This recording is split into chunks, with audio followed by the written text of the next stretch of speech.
Ladies and gentlemen, this is your captain speaking. We're arriving at our destination shortly.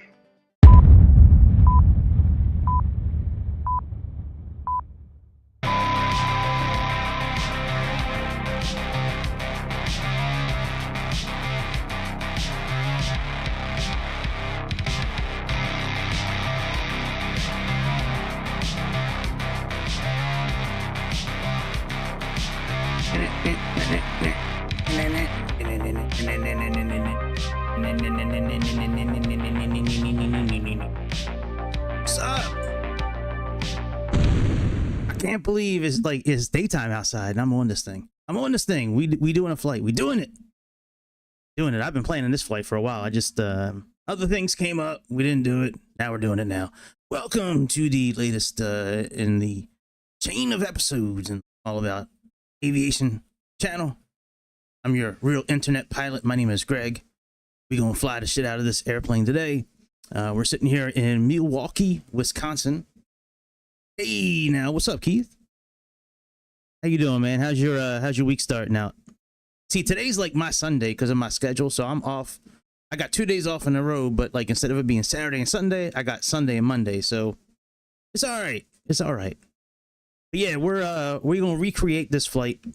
I think I have the right. I do have the right thing on here. Okay, so yeah, this is a real flight. Let me show y'all.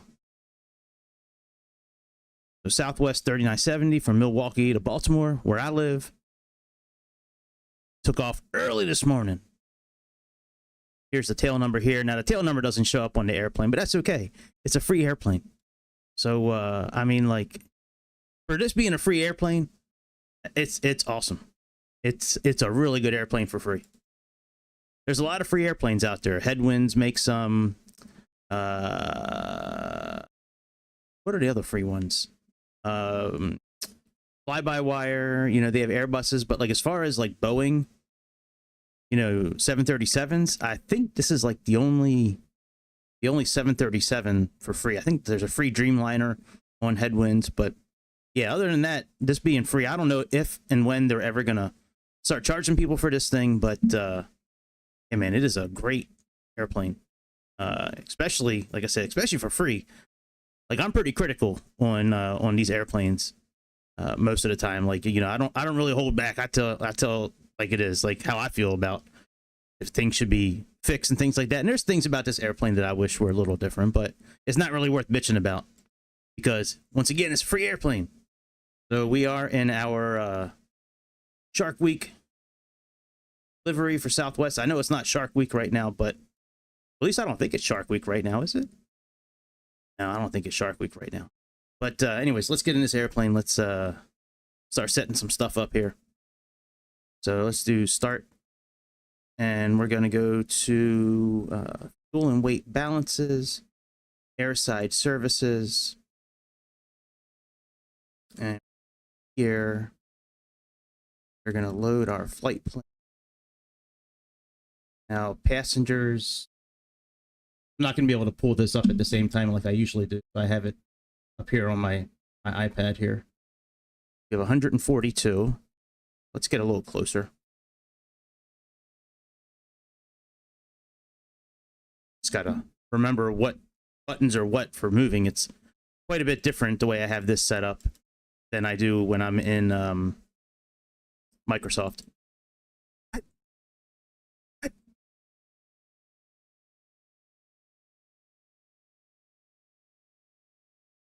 142. That too many for this airplane? Let's try like 110. Okay. Cargo, we have 7,800. Zero fuel weight, and fuel we have 21,700 pounds of fuel. 21,684. 21,684. Okay. Now we can activate this. And that should, yep, that'll bring up the air stairs. That should bring over the fuel truck and all that. So this should start everything going here. Let's go ahead and I tried to get rid of this category 3 placard, but it didn't work. You can choose the placards you want on there, like brakes or fuel, or but it wouldn't do it. It wouldn't change it. All right, that's good. Put on ground power.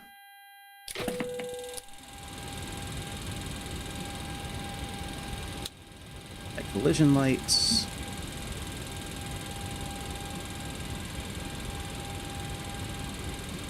And then turn this there. Let's turn you here.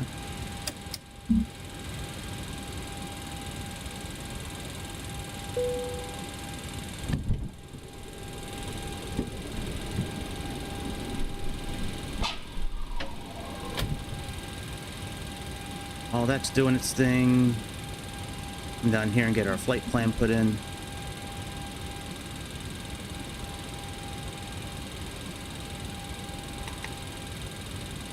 Mission initialization. And according to where we're sitting, let me look at the chart for where we're sitting at. And parking spot coordinates. You're at C20, so that should be north. 5. Okay, yeah, this is dead on. The only difference is it's 0.1 with what I'm looking at. So we'll just do this. Have data out of... It shouldn't be. I just updated recently. So we should be okay. Alright, KMKE. We're at gate Charlie 20, which is where it took off from in real life. I love that we can actually put the gate number in here. We can't do that on a lot of airplanes. All right, flight plan request. I don't think this actually works, but let me try it. I don't remember ever putting in my sim brief information.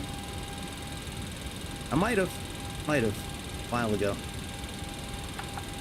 Yeah, there's no oh, let's see here. AOC. Okay, that's ACARS. Not that. ATIS. Technical, no. Okay, yeah, let's just enter the route in manually. It's a pretty simple route. KMKE.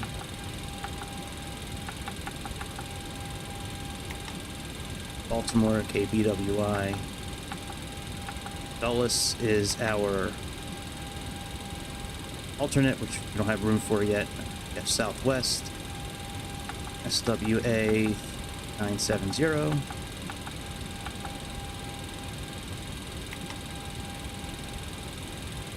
And they're going to be taking off runway 1 left, hopefully using Euchre. I'm guessing that's for Bob Euchre. Maybe if you guys remember Bob Euchre, he was a famous pitcher, I guess in the 70s and 80s, and then he had some sort of TV show.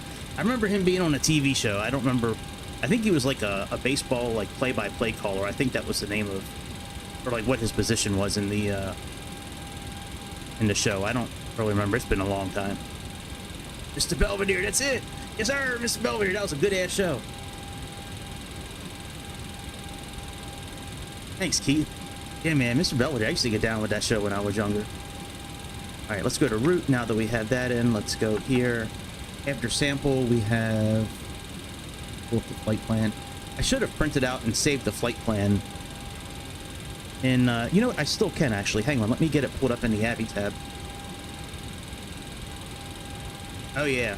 Yeah. You know, I'm not going to worry about that now. Pulling it in. I can always pull it in while we're flying if I need to. Let's just save time right now. Okay, after sample, we have Atomy, ADIME. Yeah, man, those 80s sitcoms, man. My Two Dads and Perfect Strangers and Punky Brewster and shit, what was the one with that old ass dude who was a doctor and he had that younger daughter, and then he had that really feisty like southern woman that was his secretary or whatever. Anyways, yeah, man, 80s were the Cosby Show. Cosby Show was awesome, man. That was one of my favorite shows growing up, the Cosby Show. All right, OTENS. I just got a notice on my ring that there's power out around the area. Hope my power doesn't go out. It's too hot for that shit today. ANEWA.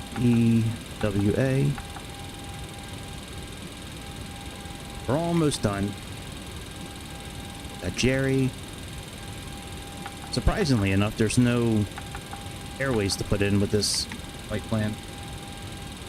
Jerry, and then, okay, so let's activate that we have so far. Let's go back to departure. Let's put our arrival in. And we are doing Anthem. Newsom is our transition, and we should be doing the ILS 33 with Jans being the transition. There is going to be a discontinuity we're going to have to get rid of here. Let me get rid of that now. Here's one. And there's going to be one right before the ILS. Yep.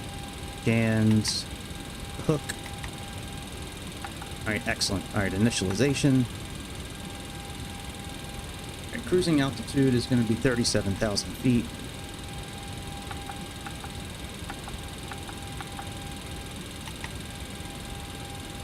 Our wind,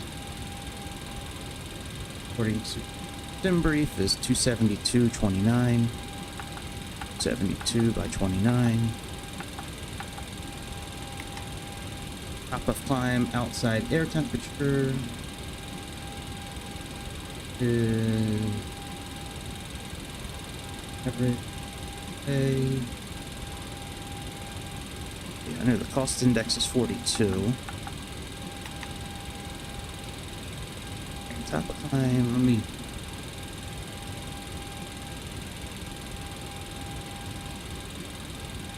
Yeah, exactly.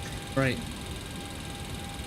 Like a middle-class family now, there's no butler in the equation of a middle-class family nowadays. And, alright, outside air temperature at the top of climb is minus 48. So let's put that in.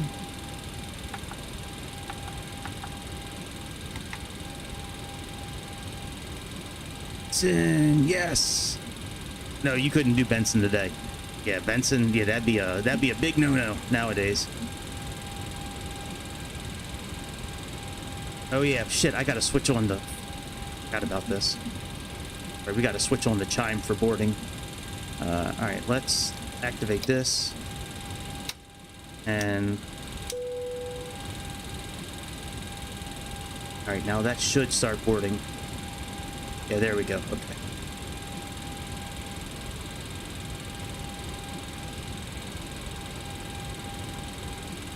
Alright, let me, get Sayintentions pulled up here.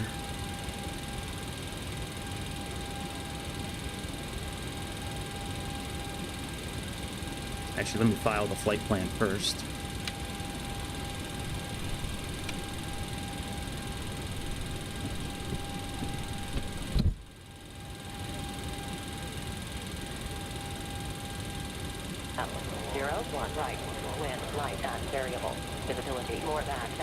Information no significant cloud.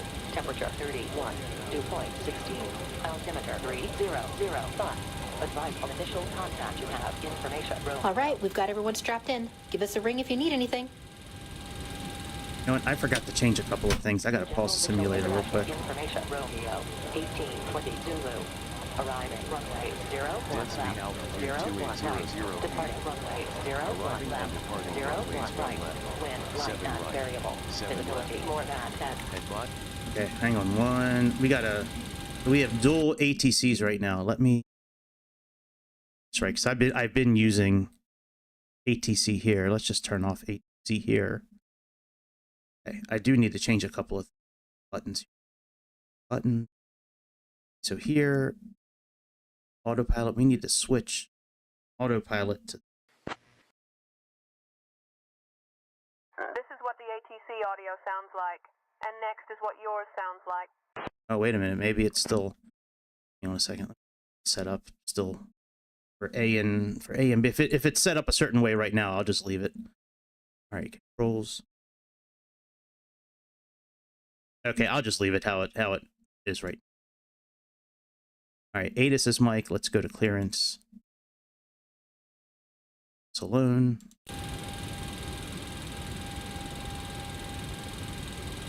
Milwaukee clearance, Southwest 3970, sitting at gate Charlie 20. Requesting VFR clearance to Baltimore Washington International. We have information, Mike.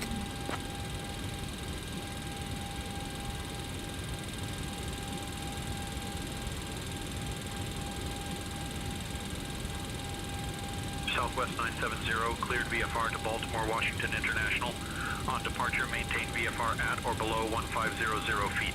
Departure on 118.0, squawk 6426.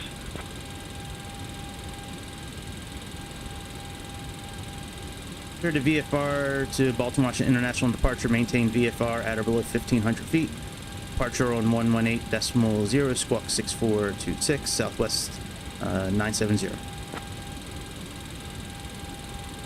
646.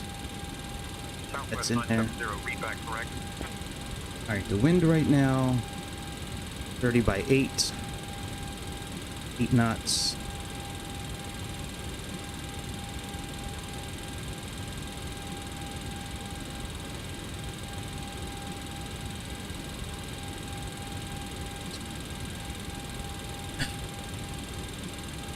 Zero 08.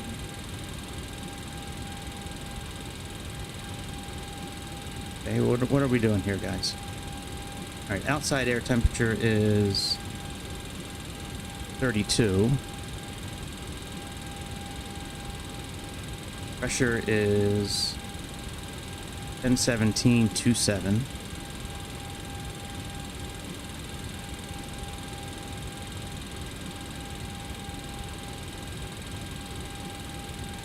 Let's try 08. Okay, so let's do this. Let's clear this out. Let's try 030 008. There we go. Okay. Takeoff weight. How many pounds we got here? Payload 130. Let me write this down here.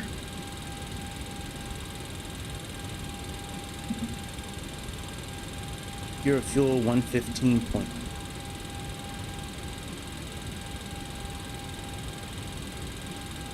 Fuel is 21.7. Takeoff CG have 0 fuel C 21.4.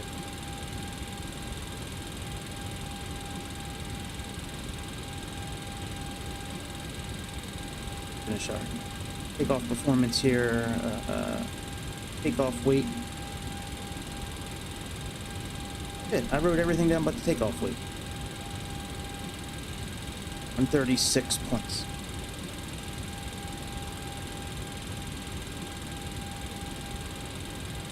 Alright, let's see here. Takeoff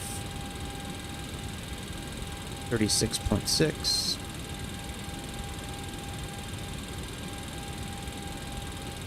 Gravity 7. 21 points.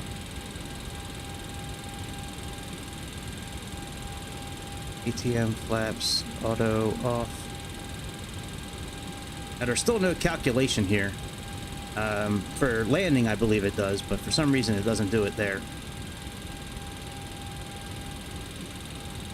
Alright, gross weight. Euro fuel weight, we have 115.4.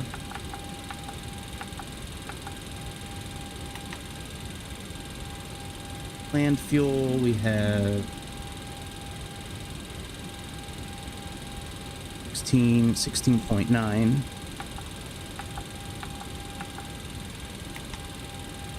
And in reserves we have 6.3. Execute. All that looks fine. Let's go to N1 limits. And actually, let's build this on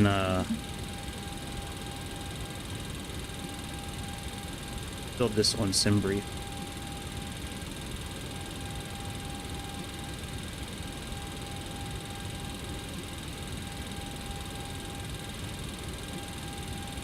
Performance and tools. Populate from last flight. Calculate.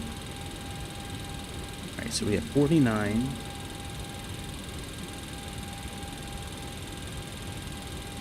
No D rate. 140. 45, 150.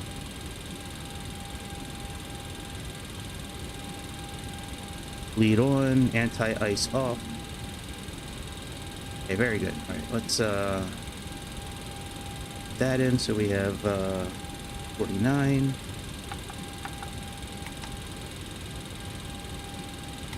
That's good.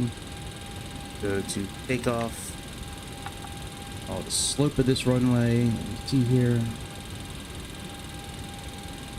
The down point 33. So you're gonna do 0.3 down slash 011.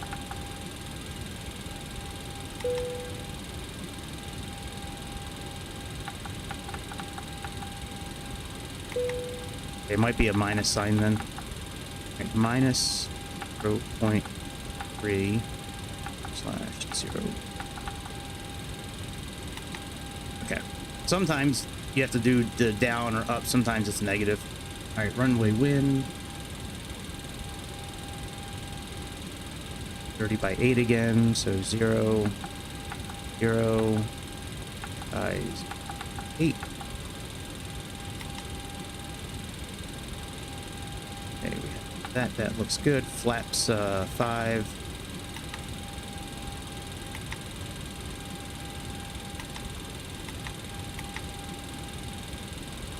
I'm just going to run with those if that's what it thinks takeoff is. So, all right, let's leave that alone.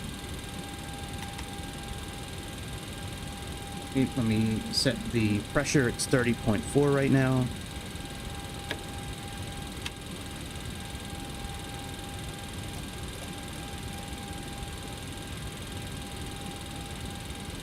Hold this button in.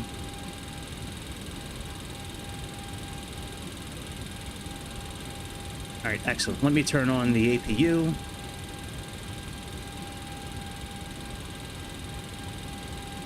Pull fuel on.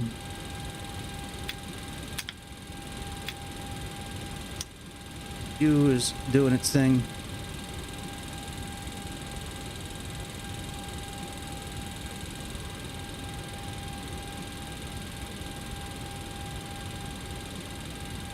We contact ground and get clearance for pushback.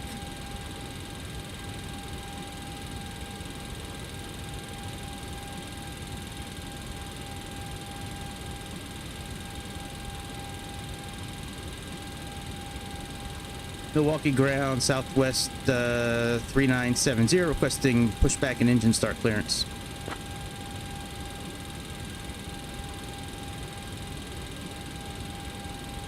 Southwest 970, pushback and engine start approved. Tail southeast.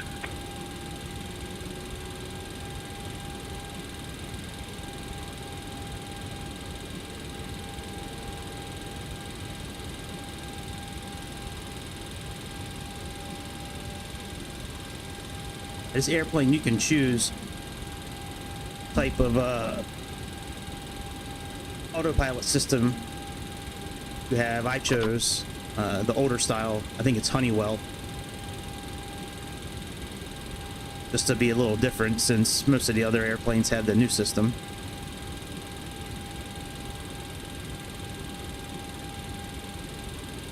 APU should be kicking on any moment here. But this, there goes the APU. Let's put this up to 1,000 over where we're going. 50 seems right for landing. APU generator 1 and 2. Let's get some air flowing.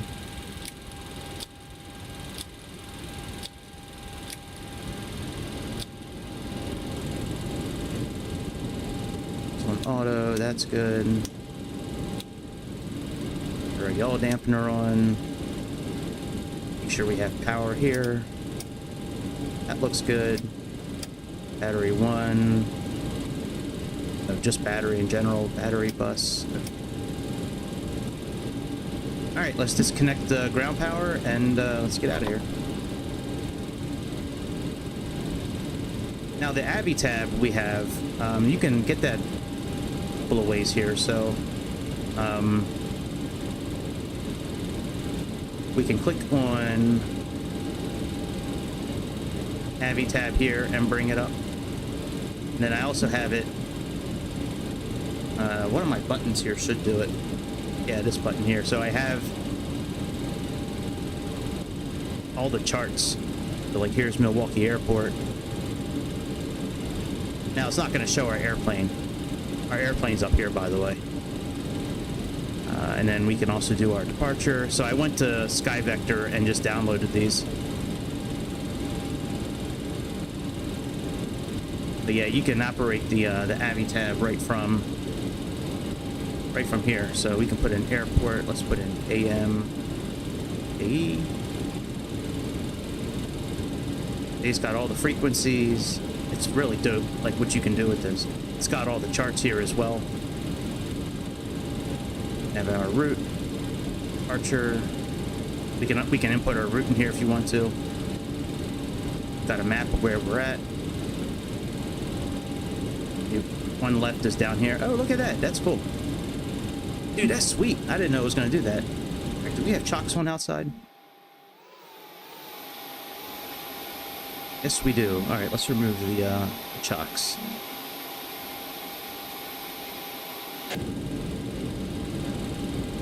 Come back to this. That's cool. I didn't know the tablet did that. That's pretty dope. All right, ground services. All right,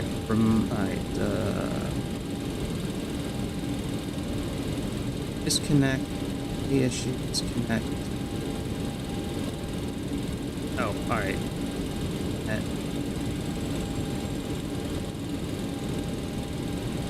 Doors are closed.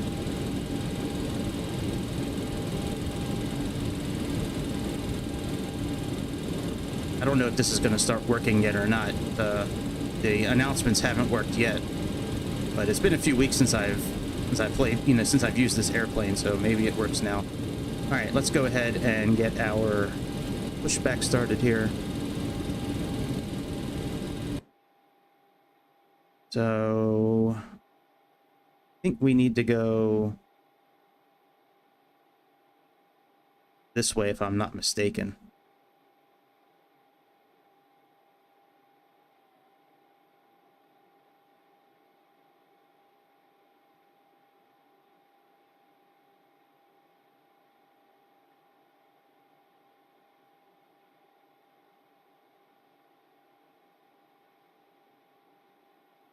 All right, Captain, got the directions. Let me know through the menu when you're ready.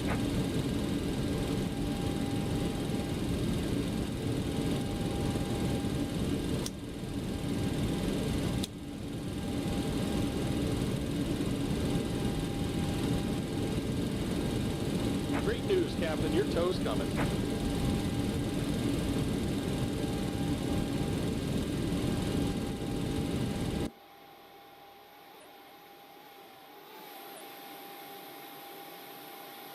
Yeah, I'm pretty sure that's the right way. Yeah, runway 1 has got to be down there, I think.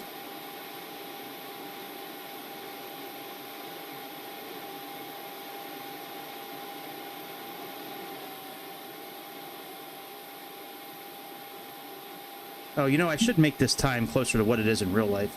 Hang on a second. Flight.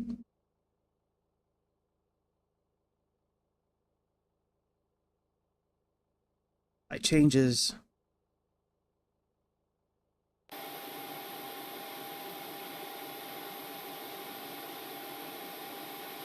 right, now we'll see if I need to release the brakes realistically, like I have chosen, where you have to put your foot on the brakes first and then... All right, looks like the doors and hatches are closed and we're ready to connect.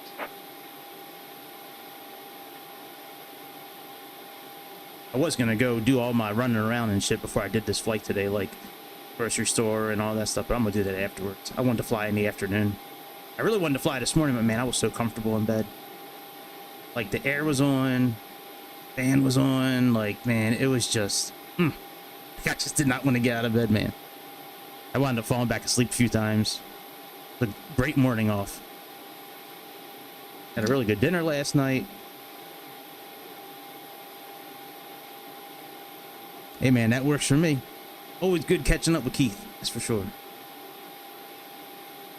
Welcome aboard, Captain. Toes connected, bypass pins inserted. Go ahead and kill the parking brake when you're ready to go. Alright, let me see if this... Here comes the pushback. Light them up. Oh, it does work.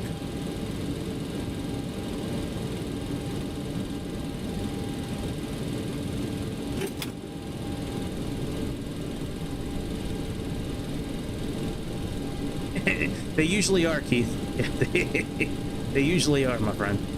Yeah, whatever Keith needs is usually what I try to do first. All right, packs off. Light up one of the engines.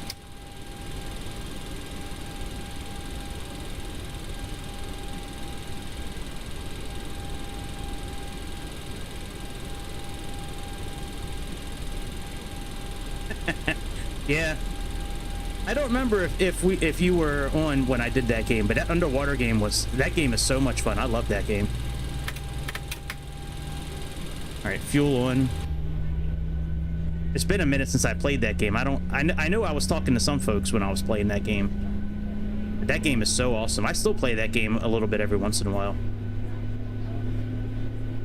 Yeah. Right. Yeah, the wife that kept on running around on you. I was upset that seal died.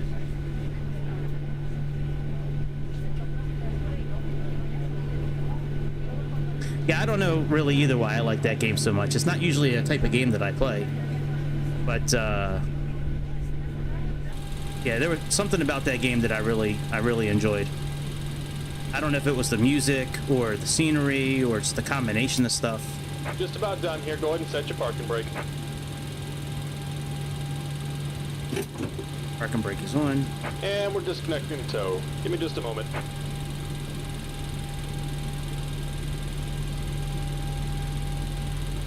Yeah. I like that there really wasn't like bad guys either. Like you didn't have to really worry about shooting people or like it was just a chill game. You know, good story, good music, something you can relate to. All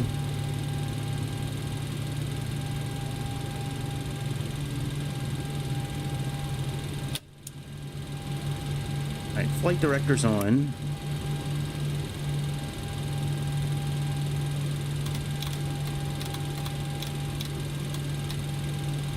Eleven is our heading for takeoff.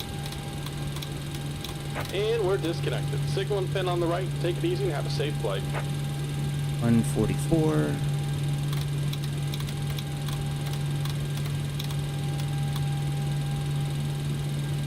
Okay, let's put packs back on. Put our generators on.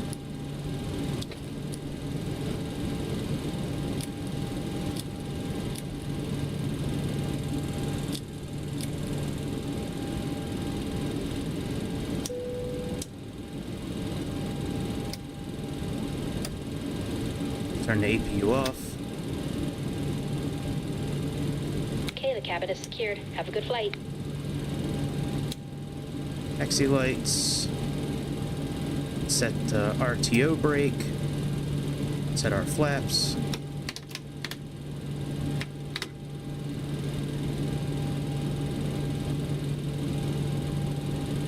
That's right. Yeah, that's right.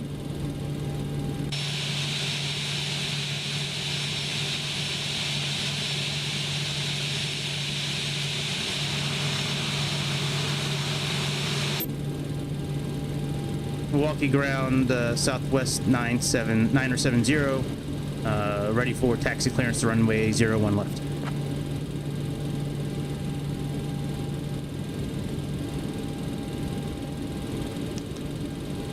Southwest 970, taxi to runway 1 left via Bravo, Romeo, cross runway 25 left at your discretion.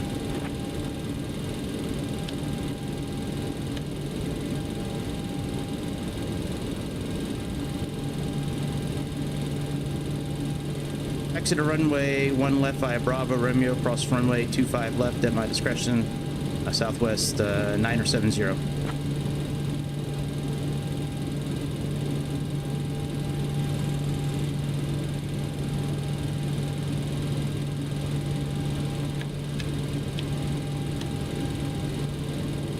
Okay, so everything looks pretty good. I think we're pretty much ready to go.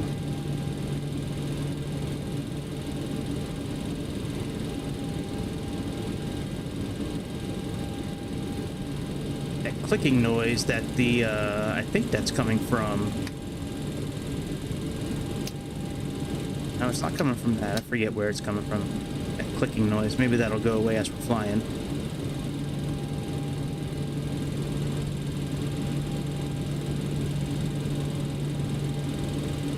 All right, let's head on out. Now I may have to change.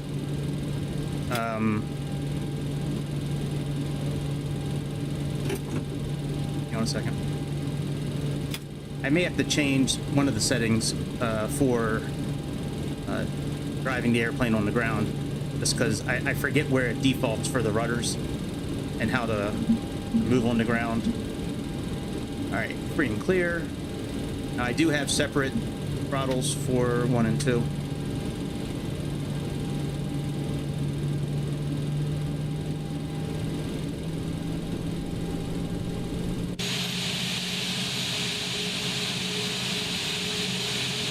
Yeah, right now it's not turning, I don't think. Let's turn it a bit. I think we'll be okay.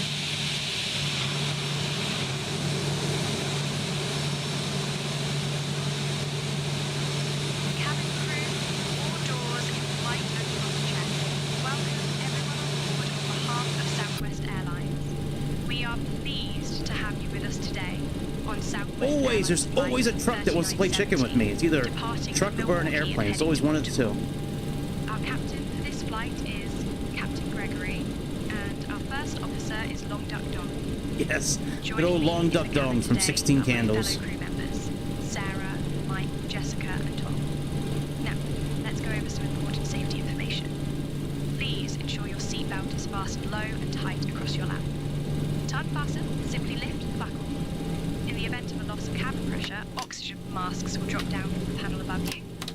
Pull the mask towards you to start the flow of oxygen. Place it over your nose and mouth and secure it with the elastic band. Remember to secure your own mask before assisting others. That damn Loch Ness We also monster. have life vests located under your seats. I told you, woman, not to get that Loch Ness monster tree fitty. Remove the vest from its container.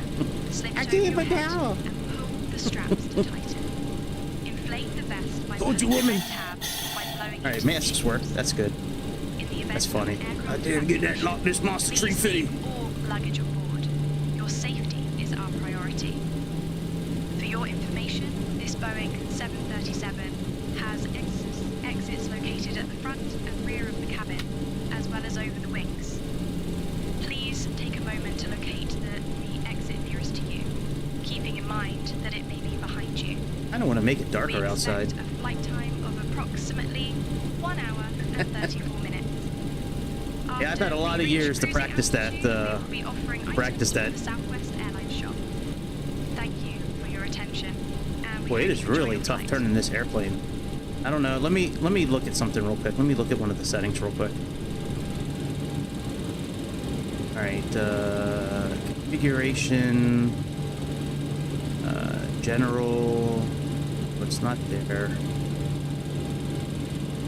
It is hardware. Okay, let's just try it this way first. Forget which one it is. It might be the next one. Okay, it's not this one. Let's try y'all. That's it. That's the one. Yeah, I've had a lot of years to practice that tree fitty.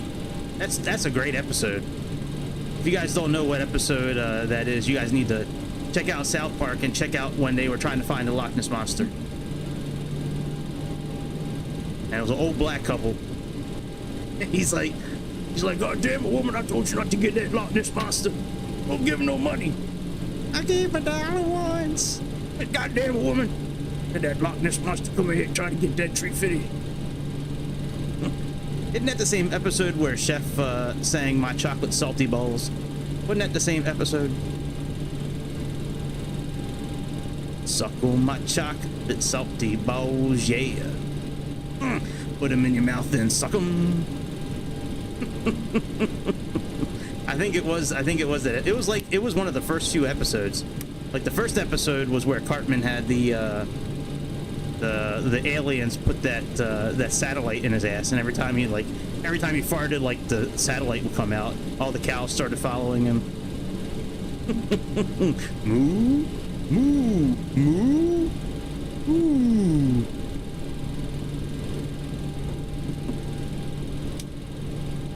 Boy, growing up and having those like TV shows, there will never be a better time to grow up, I don't think. Had Ren and Stimpy, had you know, and then South Park. Between Ren and Stimpy and South Park, like every kid back then was just, you know, getting this bad influence of shit just jammed down our throats, and we loved it, every minute of it. All right, let's put on our strobe since we're... Oh, I did want to make it darker out, actually. Darker outside.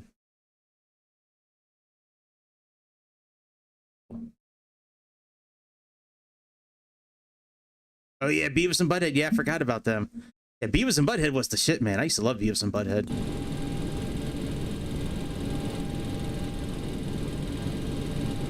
I almost forgot about them.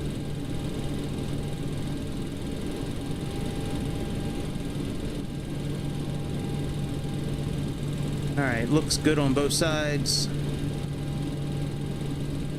Let's get through here as quick as we can. Yeah, Beavis and Butthead, I used to watch the hell out of that show. One of my friends growing up, Kevin, we sat on the bus next to each other in middle school for 7th and 8th grade. And he used to be able to do an exact, like, impersonation of Ren. Like, he sounded just like Ren, man. He had me rolling, like, every time we were... Not every time we were on the bus, but most of the time, I was rolling.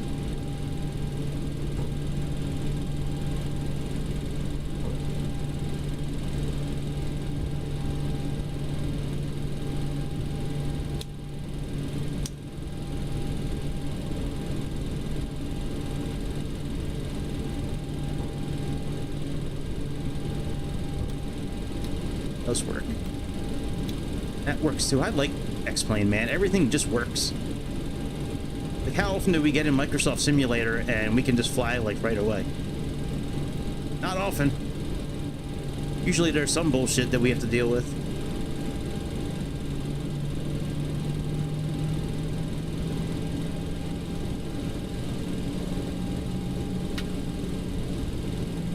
I wish it was a little bit clearer. Let me see if I can do anything about the graphics real quick. Second. See, I got everything. Now let's put everything all the way up and see what happens.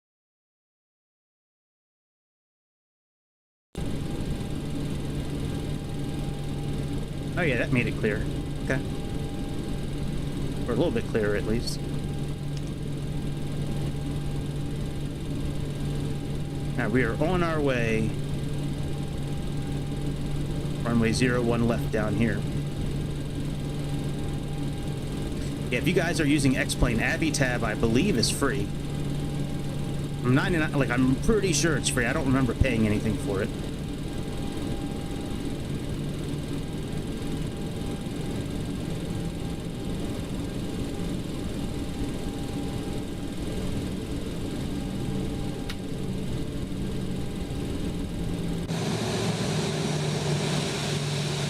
And on this airplane, you can choose, like, if you want sharklets or no sharklets or, like, a mix, like we have here. Like, there's quite a bit you can customize in that tablet.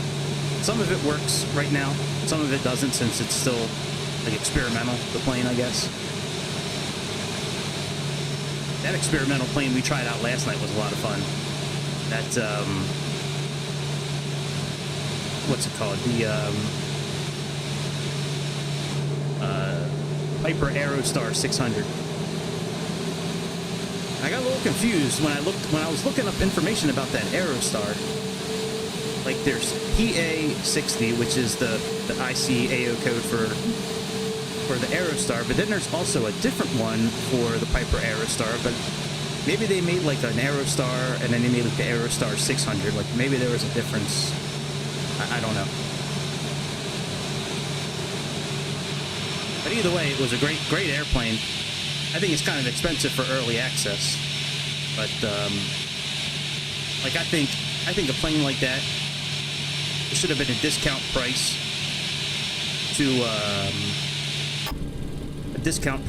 for now, and then if you want the finished product, then pay the rest. You know what I mean? But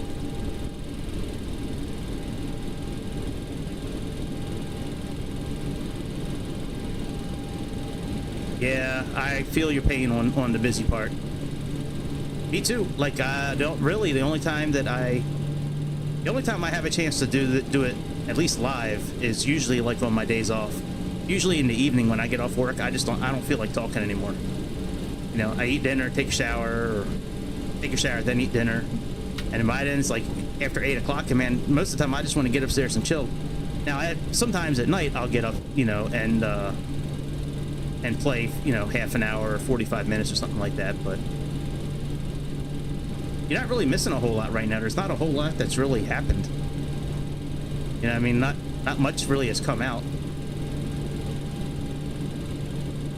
Well, thankfully the kids are older now. Like, you know, one's 19, the other one's 16. So, yeah, if they were still young, like they were when I first got full custody of them. Like when I first got full custody of the kids, you know, they were 2nd grade and 4th grade or something like that. That was really difficult.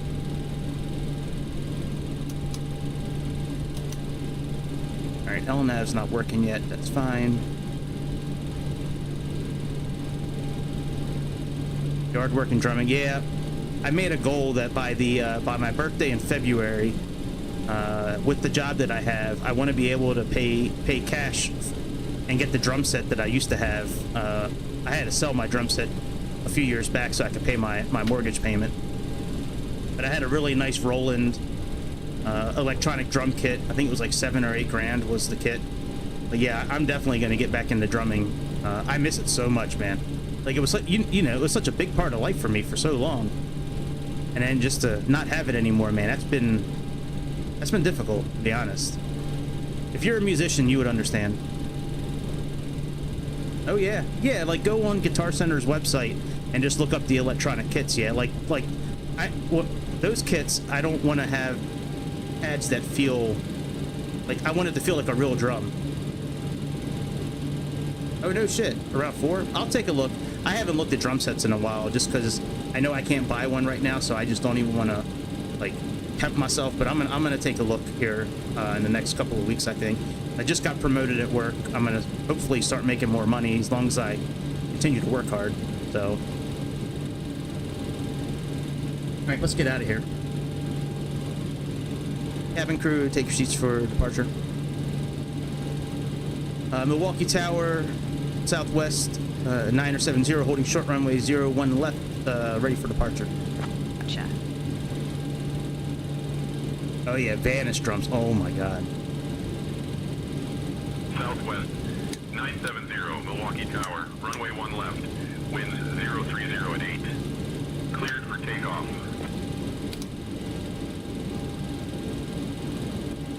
Yeah, Vanish drums are the shit.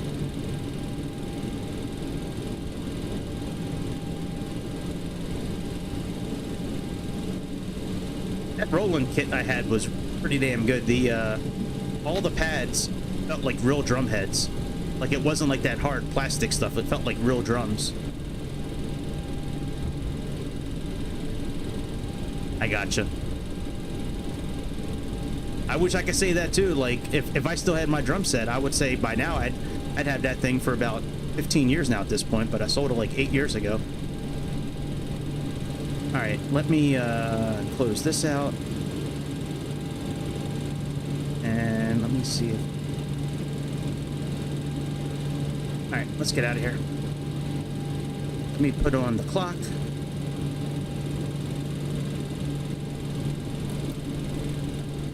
I don't see another clock button to use, so we'll do that one. And do we have a toga button here? We should. Yes, we do.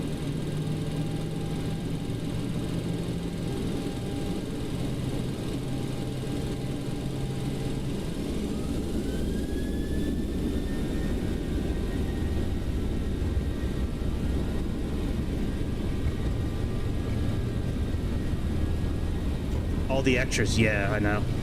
Well, at least with an electric kit, you don't really have to worry about buying symbols and stuff like that. But you know, pedals. I mean, you have to. I mean, pedals are expensive as hell. I had these Iron Cobra double pedals that I used to love, man. V1.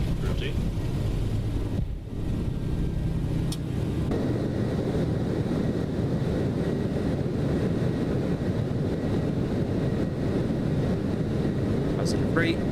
Oh.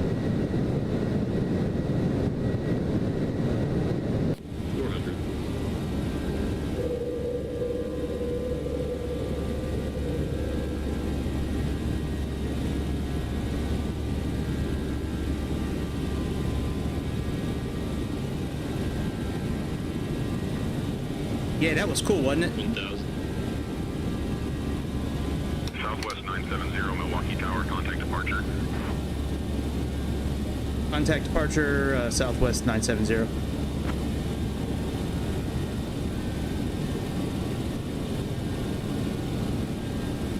Milwaukee departure, Southwest 970, currently climbing through 3,000 feet for flight level 370.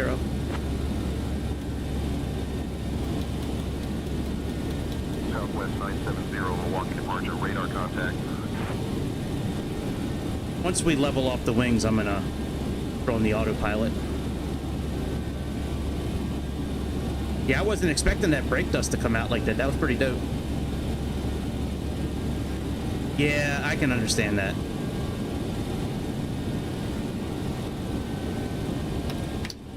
Flaps up. I can understand exactly where you're coming from, bud.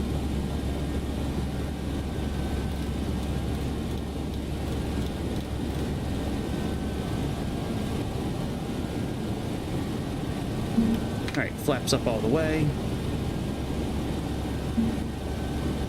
And activate the autopilot. Okay, I get it.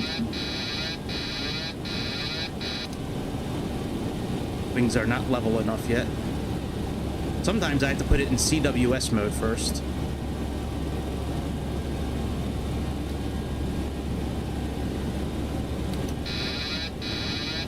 Okay, let's put it in CWS first.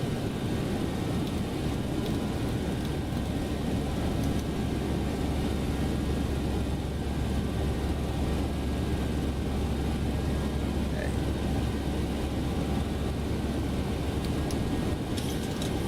Still have my hand on the yoke. I'm slowly letting it back. Because if I let it go too quickly... Oh shit, what happened? Alright, let's get... I know, buddy, I know.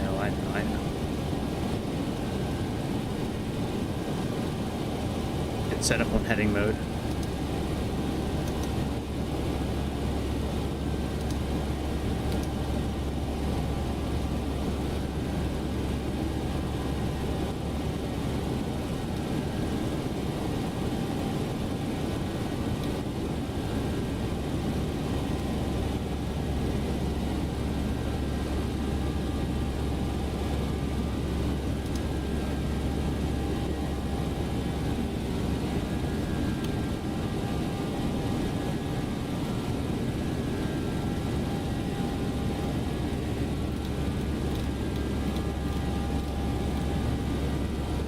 Okay, let's try to engage the autopilot.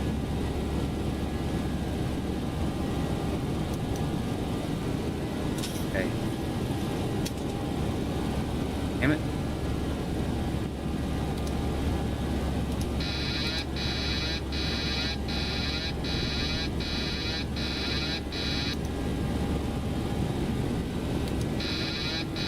Okay, let me put on CWS mode again.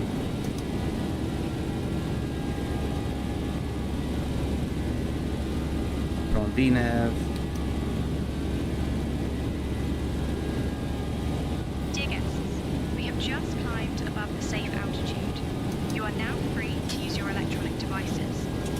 Slowly letting go of the... That our onboard Wi-Fi service is available for your convenience. We expect a flight time of approximately 1 hour and 31 minutes to Baltimore. Thank you for your attention, and we hope you enjoy the flight.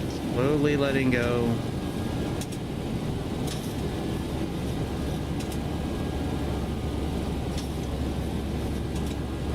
Okay.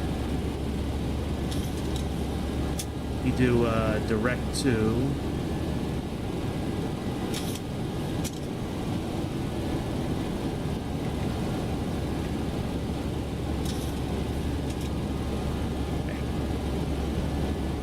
Yeah, I don't, it must be a setting that I had this set to, but I have it set in a way to where,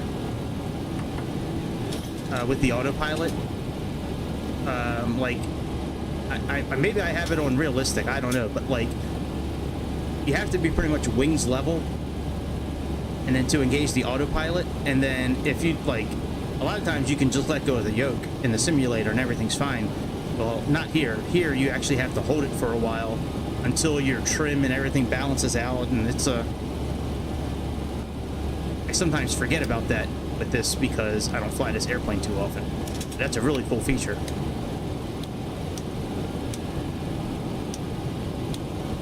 At least I think it's a pretty cool feature, at least.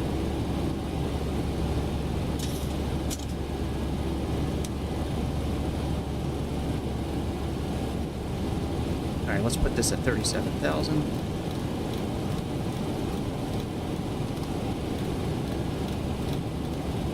Oh yeah, no, I haven't vaped, I quit in February. Yeah, I haven't vaped since, like, right after my birthday. I had this episode where I really thought I had a heart attack. My blood pressure was, like, through the roof. But I didn't really have any symptoms other than my blood pressure.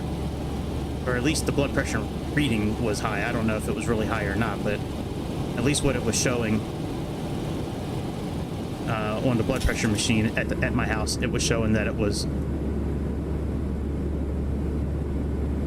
really up there. So yeah, that night I decided to quit vaping, and I haven't vaped since. Yeah, not even THC. Like now I just use edibles for THC, where in the past I was vaping that too. So yeah, so I gave up vaping. I miss it a little bit, but it's become easier the longer I've stayed away from it. I've been using Nicorette lozenges for the most part to kind of offset. Well, you know, it scared the shit out of me that night, and you know, I really thought I was having a heart attack.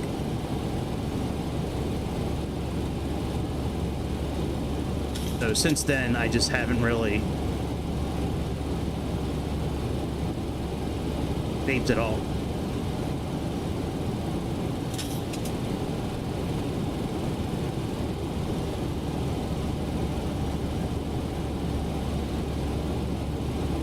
Oh, that's cool. Look at that.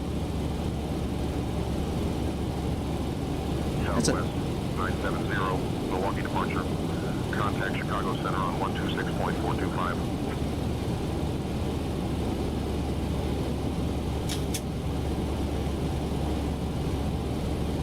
Contact Chicago Center 126.425, Southwest 970.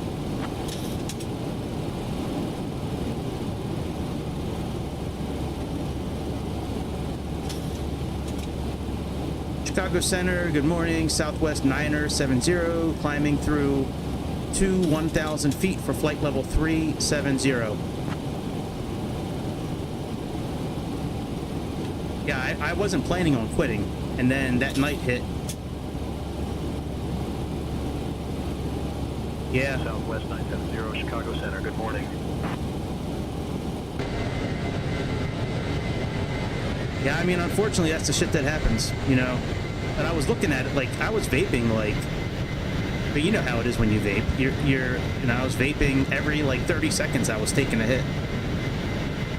And then, you know, that constricts the blood vessels, and I think it was between that and I was trying a new type of edible that week as well. I was trying this sativa blend, which I shouldn't really do because it gives you more energy, but I was trying it for work. Because back then, that was like one of my first weeks of going back to work after having months off. Oh, by the way, we're over Lake Michigan right now. I think that's Chicago down here. So anyways, yeah. So I was sitting here one night, I was streaming actually, and I just felt really like, when my blood pressure rises, I can feel it like sometimes, like it felt really weird. Yeah, exactly. Right. Right, exactly. You're like, oh, it can't be that hot. And then you touch it and you're like, yeah, they were right. It's pretty damn hot. But yeah, I was sitting here streaming and I just started feeling really weird. I just cut the stream off. I started taking my blood pressure. I have like 2 or 3 different blood pressure machines. And the blood pressure reading got up to like 180 over like 110 or something like that. Like it was really high, like 200 over 110, something like that. Like my blood pressure was so high at one point, it bursted a blood vessel in my eye. So I was sitting here and I stopped vaping immediately. And I was like, all right, I'm gonna take my blood pressure one more time. If it's that high again, I'm gonna call 911. But I wasn't having any other symptoms. Like there was no chest pains. I wasn't short of breath. Like I didn't feel like a crushing sensation. There was no jaw pain. It was just I had high blood pressure at the moment. So anyway, so I took a bunch of the medicine that I take for anxiety. I took like 4 or 5, you know, like servings of it, doses of it, and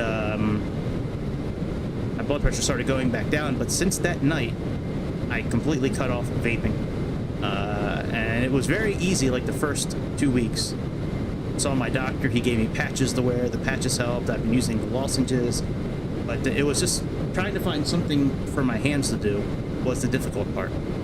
Like when you're smoking and you have a cigarette, it's not always the smoking that you're addicted to. It's also having that shit in your hand. Yep, I know what you mean, dude. Me too. I still have a weakness for spicy nacho Doritos, but I've been trying to. I've cut down our eating out to like once, maybe twice a week, and I've been trying to cook the rest of the week.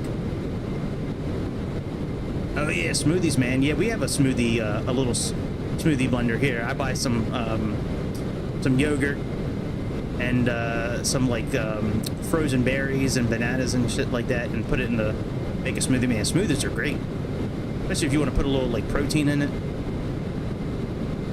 Like there was a spot when I worked for Audi and Mercedes back in the day. There was a spot near my dealership called Smoothie King, and here I'll get the thing I use. Hang on a second. Y'all think I'm bullshitting, but I'm just saying I actually do make smoothies.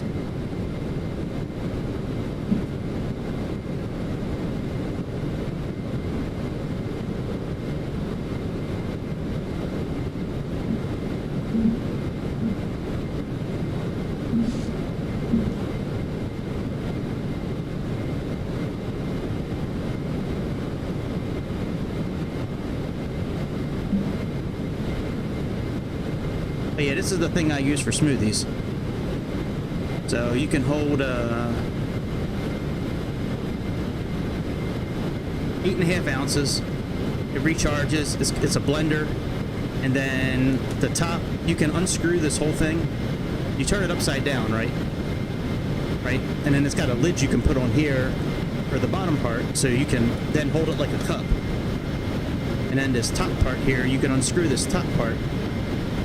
And it's got like a strainer built into it, so you can leave all the shit in there if you want to, and then drink it, and then that shit won't come out into the drink. So yeah, man, this is a pretty dope little. My mom got it for me like a year ago, and we just started using it actually. But yeah, when I worked for Audi Mercedes, there was this spot called Smoothie King. Man, Smoothie King was the shit. I used to get smoothie for dinner. I would get a large strawberry banana with some whey protein in it.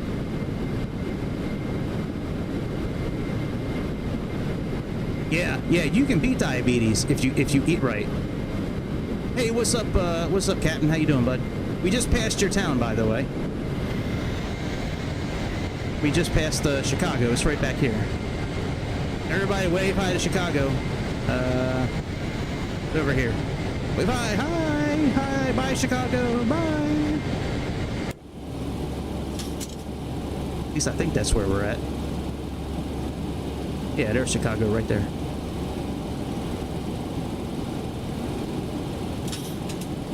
Yeah, man. Everybody's like, what happened to Chicago? He just kind of fell off the face of the earth. Thought you were like in some like secret bunker trying out new airplanes for PMDG and Light Effects and whoever else. I know, me too, man. I've been busy as well. That's why I haven't been on as much as I usually. I've cut it back to maybe twice a week now, maybe. It's usually been on my days off. By the time I get off of work, man, I'm too tired to stream. And I don't want to talk. Like, I'm so done talking by the time I get off of work. Like, I talk for almost 8 hours straight, like, with headphones on. You know, I love my job, but, yeah. By the time I get off of work, I take a shower, make dinner, I don't want to talk to anybody.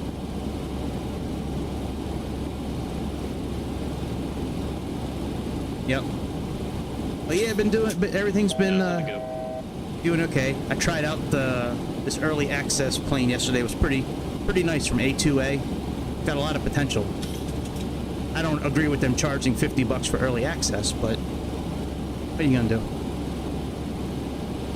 I still think this is probably the best free plane out of all simming. I mean, fly-by-wire is pretty good too, and headwinds make some pretty good shit, but man, this... Like, I wonder if they're ever gonna get this PA system working. Let's see here. Okay, does PA settings work now? Yeah, there's no settings yet. I need to do PA down here. Yeah, I think this is a great plane. And getting liveries for it's pretty easy. Yeah, we watched the video on it last night. We have now reached cruising altitude. Hang on 1 second.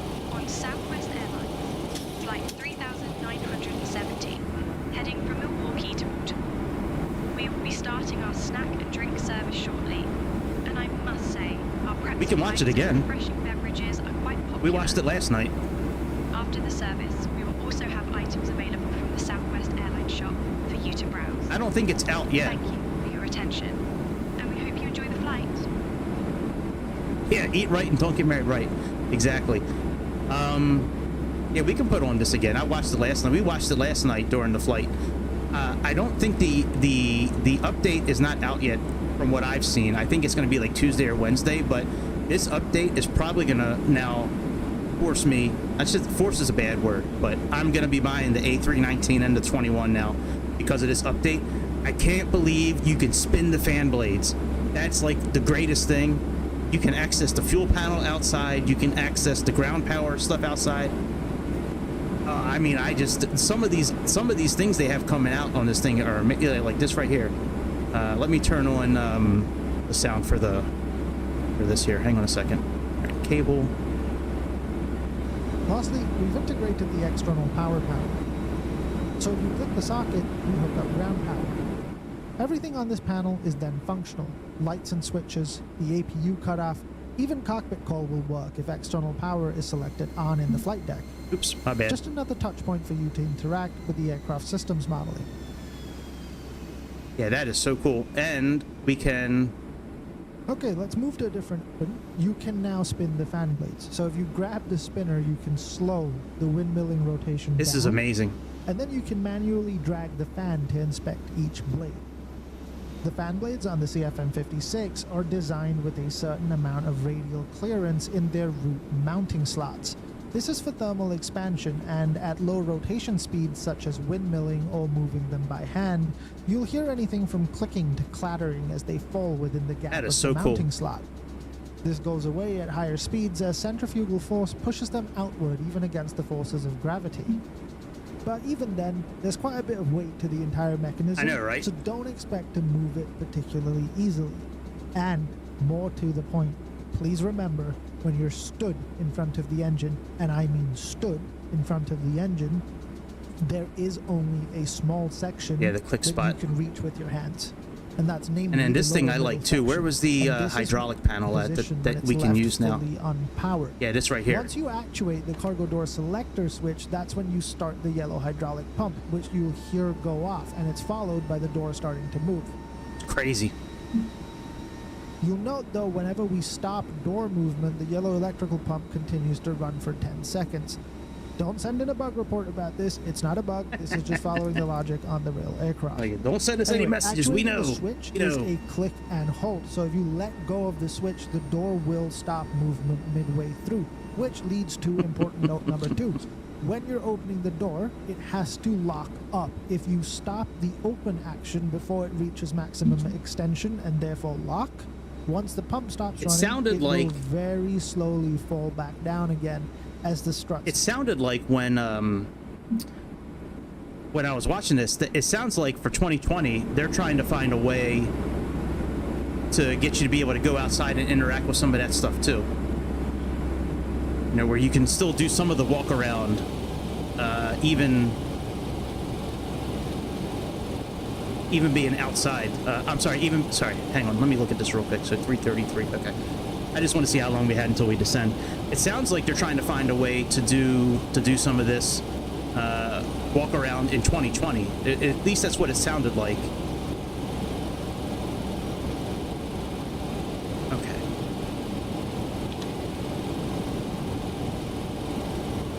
That. Okay. We can go back to.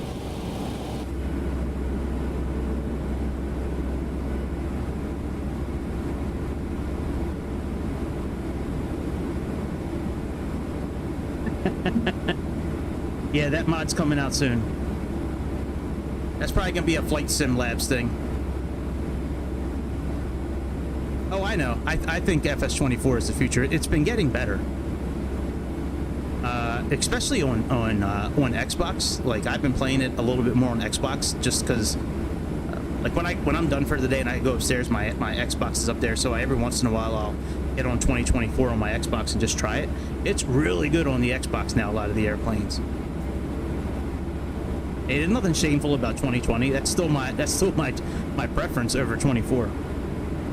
A lot of people feel that way too. Just 2024 is still very glitchy, but it's slowly coming around. There's been some good things, but yeah, this Phoenix update is amazing. Here, let's look at the features and improvements.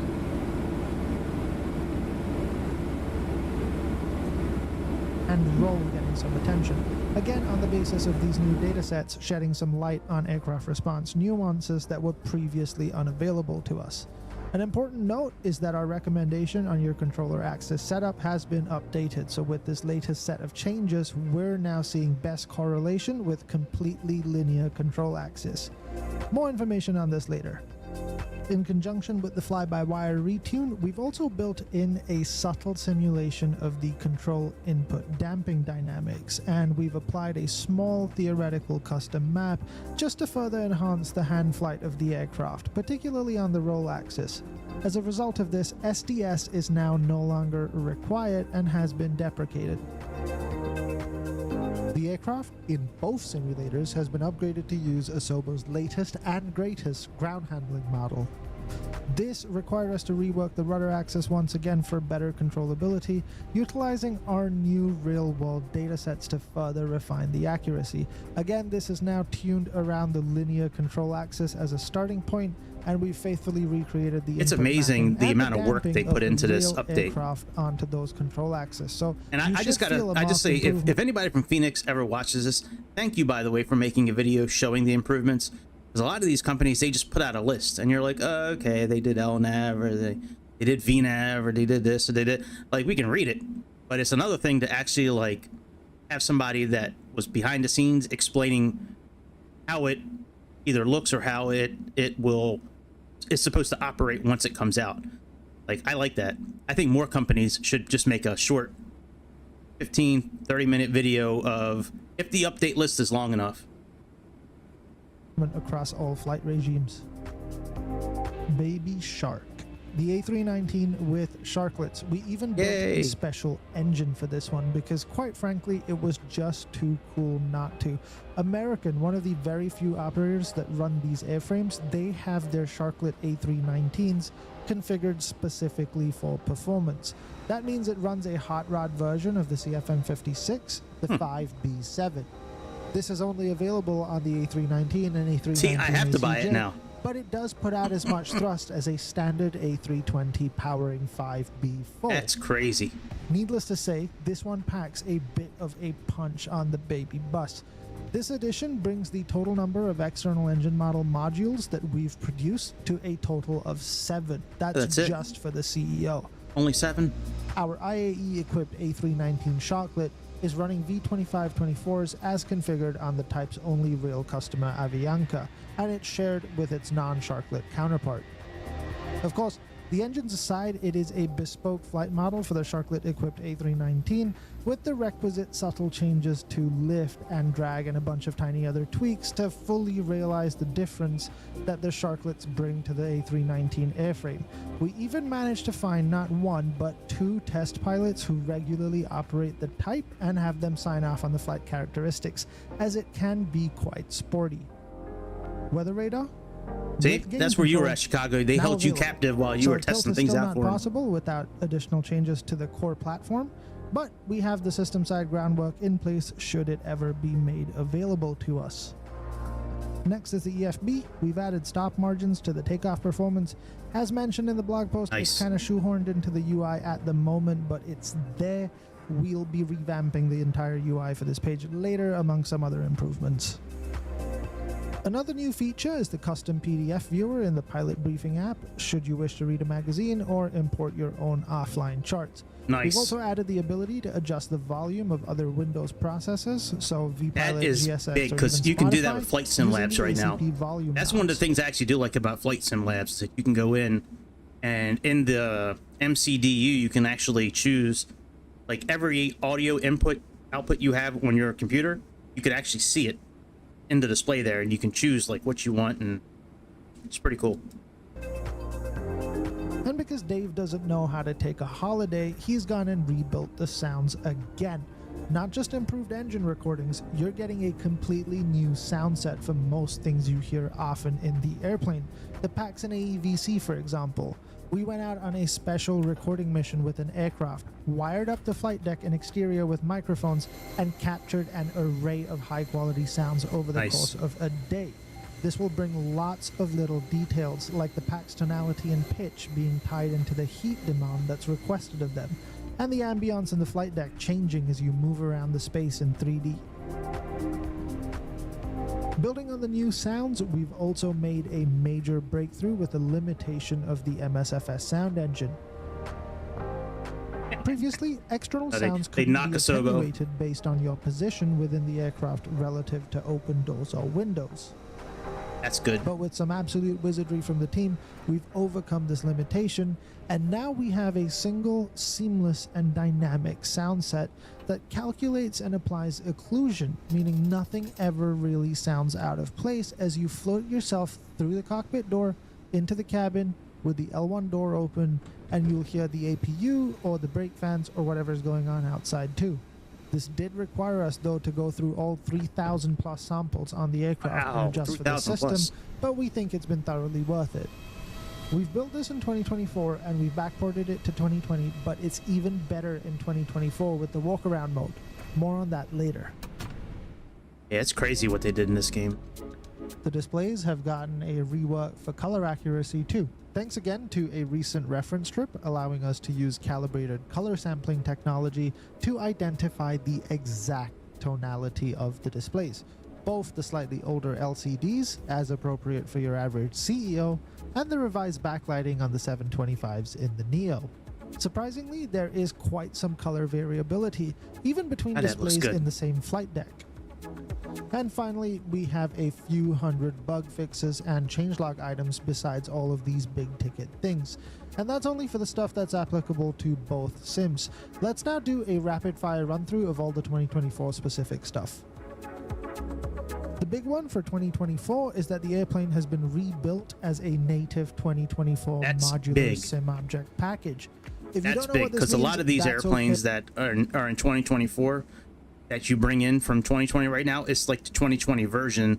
They just figured a way to like kind of shoehorn it into 2024. The fact that they built a new airplane from scratch or did whatever they had to do with the existing model to make it native for 2024, I think that's going to be big with hopefully we can actually download this now on 2024.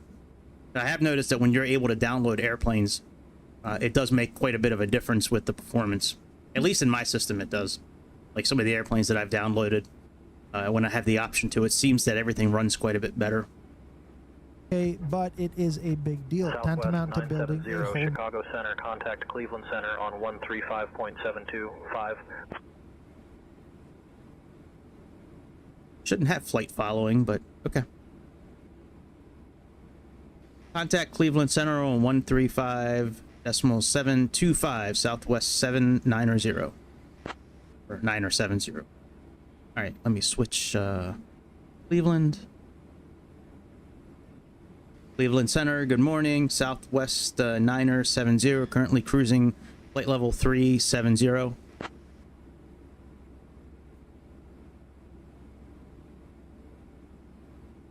Southwest 970, Cleveland Center, good morning. All right, that's done. Actually, while I'm there, I know there's not really much sound, by the way. I turned the sound of the airplane down. I'll turn it back up again when we need to. When we get probably about 100 miles top of descent, I'm gonna see if we can reconfigure the heads-up display, even though we're not really gonna use it for landing. I'm still gonna have it down a little bit so we can see what it looks like, but I'm gonna reconfigure this, or at least try to, for our landing. And then I do think the landing calculator does work on this airplane. At least last time I tried it, I believe it worked. Tab, checklist. Where did oh yeah, under here. So I mean, I think this will give us at least the distance with the brakes and all that. It won't give us like VREF speeds and things like that, I don't think, but all right, anyways, let's get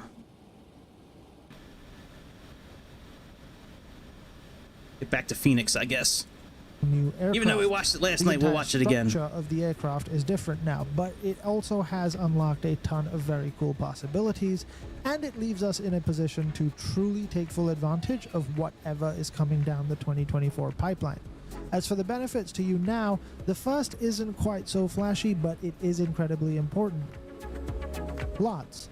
When doing the 2024 rebuild, we wanted to harness every square millimeter of improvement. So we pulled the model apart at the studs and we began the process of building out LODs. If you don't know what LODs are, it's a system where objects are made less complex the fewer pixels they occupy on screen. In theory, this reduces the amount of resources required to render. Oh yeah, just let me say real quick. You see how like I've already subscribed and I clicked the thumbs up button? Like I did that immediately. That's what, when you see this video, before you even hit play. Well, actually, that doesn't make sense. You have to hit play in order to hear what I'm saying. But you know what I'm saying. Just do it. A lot of you are familiar with how highly detailed the Phoenix model is. How many liveries? I think they said they have like really over 750 liveries now. We're squeezing out absolutely everything we can on the performance front. Actually, you know what? Now, can I check BFU in 2024? Can I run? Let me see if I can run Phoenix. The Phoenix while I'm in here. Hang on a second. Let me go to because I can't. For some reason, I can't minimize this like I can in the Microsoft. Like I can't do Alt-Enter and it switches it to where like I can see my desktop. Let me just check something out real quick. Where's my desktop at? Desktop. Phoenix. Pilot. Phoenix.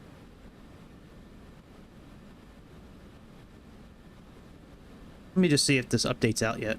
I don't think it is. Because it said Tuesday or Wednesday, I thought. Okay, yeah, not yet. Okay. Change log. So hopefully tomorrow it'll come out. You know what? I'm wondering if I should buy the A319 now. Not like now while I'm flying this right now, but like I wonder if I should buy that now before the update. I wonder if they're going to charge more for them once the update comes out. It's even let us cram I would if I more was Phoenix. detail Shit. because we have the liberty to suppress that detail at distance or when it's I would not charge more. relevant. I would do a cash grab for like This 2 or was 3 an days. Enormous task. Like, make as it like another required us to 20%. build 4 or 5 variations of every single item we've modeled on this airplane in different levels of detail. Then set it all That's up cool. so you don't notice it changing between detail levels when appropriate. Once again, you're familiar with how much detail we've tried to pack into That's our airplane, crazy. so That going looks like a over it real like seat. this was quite an intense process, but we think it's netted out at quite a respectable result. We'll get into that later too. They did. Because of these core improvements, Absolutely. we've started to take advantage of the walk-around mode and all the associated fun stuff to play with there. You saw the intro cinematic, doors, panels, maintenance bus, all sorts of stuff to mess with now, all with their logic represented as far as we can take it. And we plan on doing more in the future, so this is just considered the beginning to the external interactivity that you can expect. Given the lighting engine has changed between 2020 and 2024, we simply couldn't leave the flight deck in a state we did not intend. So the model was reworked and completely retextured to suit 2024's lighting and new materials. We've done a ton of work here, which we'll get into later on. This includes some other little ridiculous Gotta plug my tidbits, laptop such as in. all our 7 segment displays now being physically emulated. Given they aren't modern backlit LCD-based displays, there's a really unique look to them which we've taken quite some pains to correctly build. The net result is stunning when light cascades across the FCU. The highlights and shadows give it a superb sense of depth. This is an opt-in option, as the downside is a render situation with MSFS, causing a bit of ghosting when the FCU is But scrolled we showed on you how to lower get rid of resolution ghosting last screens, night. along with some memory I will handling. show you again just because it's a new video. So if you have ghosting, and if you don't know what ghosting is, in actually while I'm talking, let me just go back in the airplane just so I can monitor shit. Ghosting is like when you have these LCD displays, how like the numbers, like when they're flipping, like you still see the other number as it's going, so it's like you still see the traces of the number. Or when you're like stepping through your flight plan, like you see the line is still there when it's moving to the next line. So that's called ghosting. To get rid of it, at least in Microsoft 2024, you go into your just regular local cache section, come down here to user CFG option, open that up, and then come down to secondary scaling. And for some reason, if you make this a 2 and then save it, for some reason that fixes the ghosting. I don't know why. The other option is to take it off DLSS mode and put it on TAA mode. So either one of those two will work, but if you still want to use like NVIDIA and DLSS and all that stuff that comes with it, changing that secondary option to 2, that should clear up that issue. Okay. Issues with certain gauge surfaces in 2024. I didn't find it, by the way. I saw it on a out, video. just take the So I'm not option like that and it'll smart be to where I switched could on figure for that you. out. I googled it and then I found a video. Yeah, 750 plus liveries. And about 50 new ones have been converted. That's for the 2 flights a new day and use a different 2024 livery airplane. twice a day This includes for a whole the year, custom and you cabins still that we've included in several of the liveries. still won't run out of liveries. The EFB sees some much requested improvements that are native to 2024. Nice. Lido charts are available, for example, in both day and night versions, and we also now support using the EFB within MSFS's native EFB app if that's something you wish to do. That's cool. Especially useful during a walk around if you wish to have access to the EFB without More companies are running back up doing the that. stairs Caronado every does single that, time. and then the 828 plane we just bought. So the airplane now Their looks tab is different, built sounds into different, flies different, Microsoft tablet. and the systems and avionics are one step on from where we left them. Now those are the headlines. The rest of this is dry and boring. There's your warning. Let's dive right into it. I don't know about boring, but yeah, man. So there's some cool shit coming out. All right, let's it is not out unless he got this early. Stream 1 hour ago, 11,000 views, 1 simulations. Maybe he got it because maybe he got it early because he's got some sort of partnership with them. Your girlfriend is dead. Yeah, I did. It didn't show anything. Here, I'll do it again. Hang on a second. Well, I'm kind of limited with, I can't bring up the desktop, but I did run the app. Hang on, I'll run it again. Desktop.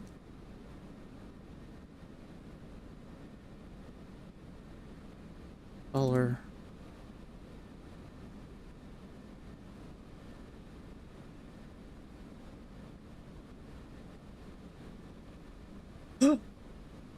Uh-oh. Uh-oh. Oh, it's the shit. It is out. Holy shit. Holy shit, it's out.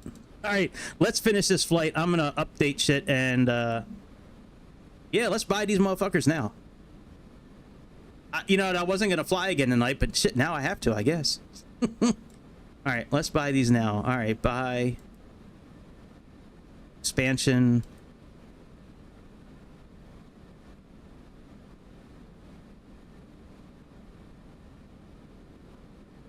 All right, I'm not gonna buy this. I'm not gonna dox myself, but I will buy it.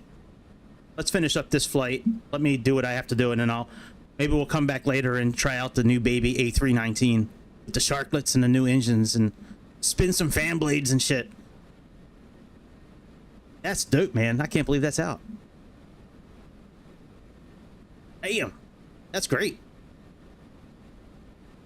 And I'm very sorry about that. Okay? But we have to do an investigation. I love these, Do you want us to find out these videos. who is responsible for this? This man has just learned that the love of his life is dead. He didn't Brutally learn it. stabbed 44 times. Wow. Right now, we can't even do step 1. 44 times. Holy shit. I'm not cooperating. We need the child out of the interview process. You gotta excuse me if this is the only thing that I really have left right now. My family, her family. Yeah, everybody do an is in interview. Alabama. And now, all he has left is their 2-year-old son. What unfolds next is one of the most emotionally twisted interrogations you'll ever see. We might not see it, but let's come back into the simulator here. Right, let me bring up the sound again. I don't even want to finish this flight anymore. Like, I'm ready to just shut things down, buy Phoenix, and come back on in a couple hours. Okay, actually, while we're flying, let's see if there's any A319 flights out there right now, actually. Navigraph, we can close this, we can close that. We'll leave saying, we can close Sayintentions. Alright, let's see if there's any American 319 flights out there right now that we can recreate.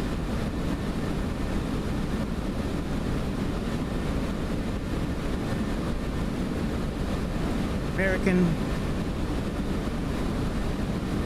type. Everybody's got a type.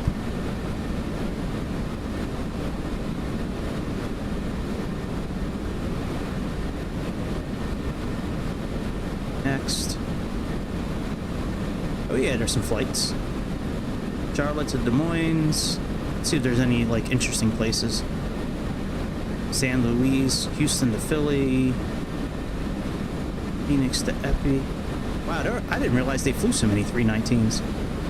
Bermuda to JFK, that could be an interesting flight. Let me see how long that flight is. That's not bad, 2 hours. Let's see what else they got. Let me go back a page. Let me go back page. I miss back page, actually. Y'all don't know what back page is. Well, maybe you're not really missing much, but Glacier Park. I've heard of Glacier Park before. Where's Glacier Park from? Montana. What's this flight look like? Land at O'Hare. Oh yeah, 3 hours. No thanks. I don't have the patience for that tonight. Miami to Memphis is pretty short. Wilmington to O'Hare. Indy to Philly. This could be a good flight here. Indy to Philly.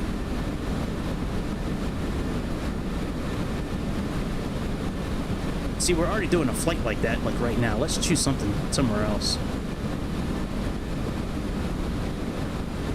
Yucatan, that's going to be too long. Sonoma to Dallas. LA to Dallas. Salt Lake City.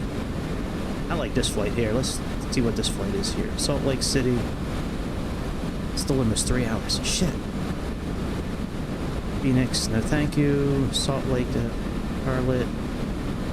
LA. There's got to be one that's a little bit closer.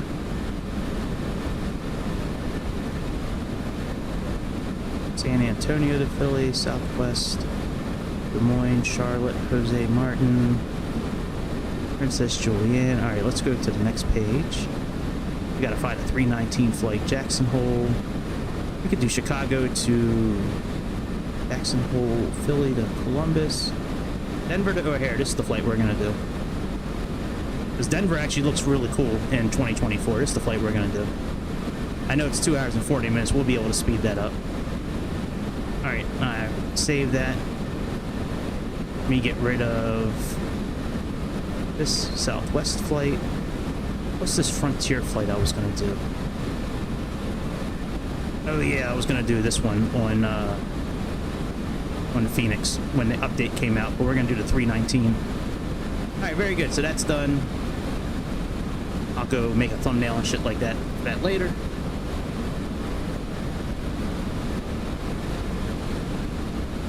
Oh, you get on the on FlightAware too? Yeah, man, FlightAware is good shit. Oh yeah, I can bring up charts back here. Let's see here. I love watching those crime videos, man. Some of those, like, if I ever get in a situation and I'm arrested and they want to question me like that, I'm just gonna lawyer up. Now, if that means that I get thrown in jail, you know, because they think it's me talking to them, I'm not gonna out-talk the police. Oh, you do that in real life all the time. Yeah. Yeah, I would imagine that's a pretty common route. I see, most of the time when I'm looking up flights, I do see Denver to O'Hare a lot, or, you know, vice versa. But yeah, if I'm ever in a situation where, like the police are questioning me, it's over with. Like, there's nothing I'm gonna say is gonna get them to change their mind. So just get me a lawyer. Lawyer. And if they throw me in jail because, you know, it is what it is. But at least I didn't incriminate myself.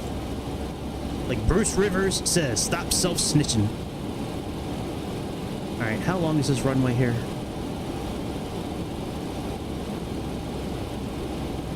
Okay. 8301 and 143.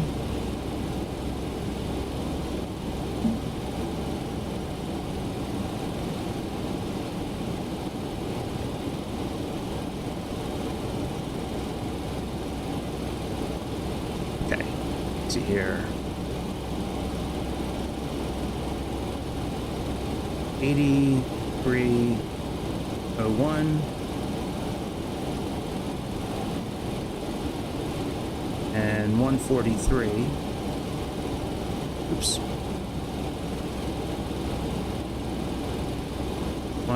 14.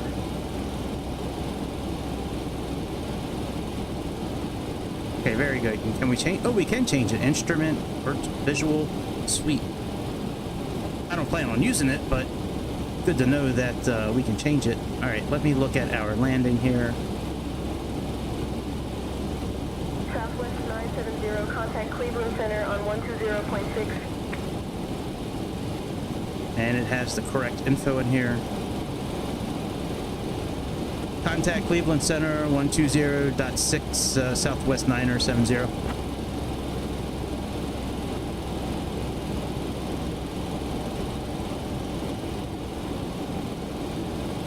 Cleveland Center, good morning. Southwest 970, currently cruising flight level 370. All right, let me see if this should be the right. Yeah, 111.735. Okay, and we have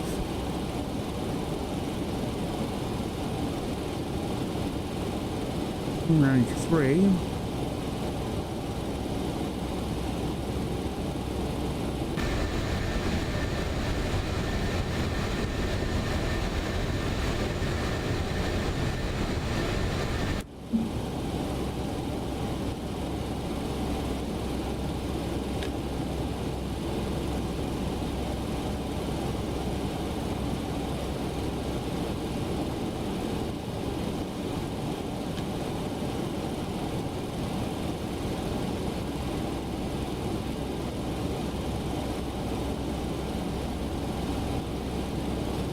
All right, let me make sure we have the right altitudes in here.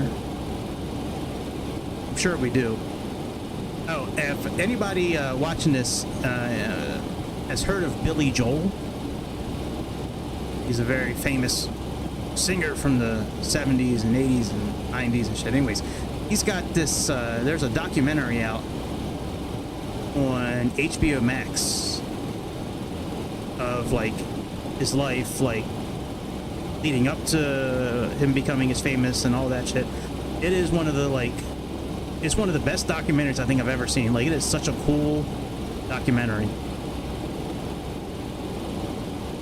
Okay, by the time we get the buggy, 280, 18 by 15. Okay, that looks right. F-star 2. Yeah, I think part 2 just came out. And then if you're an Alien fan, Alien Earth should be coming out. I think like in the next like couple of weeks. Like, I can't wait for Alien Earth to come out. I am so looking forward to that. I'm gonna try to play it, the show, while I'm flying, see if they take us down. Hopefully they won't take down the stream, but if they do, they do. It's worth a shot. When I played the Aliens movie, they took it down. Okay, I believe we're going to be coming out this way because we're coming around here. I know we have hook pins. Okay, hook 4,000.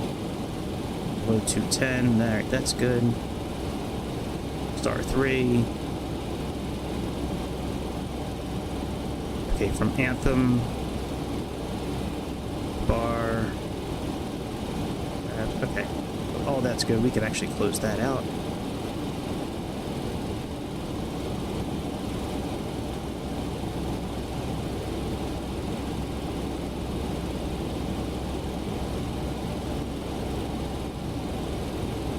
Well, I get back to the regular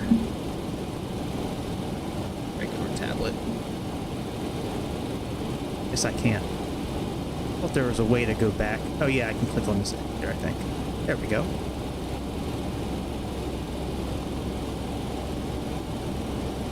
Dude, that is so cool. You can access all this stuff.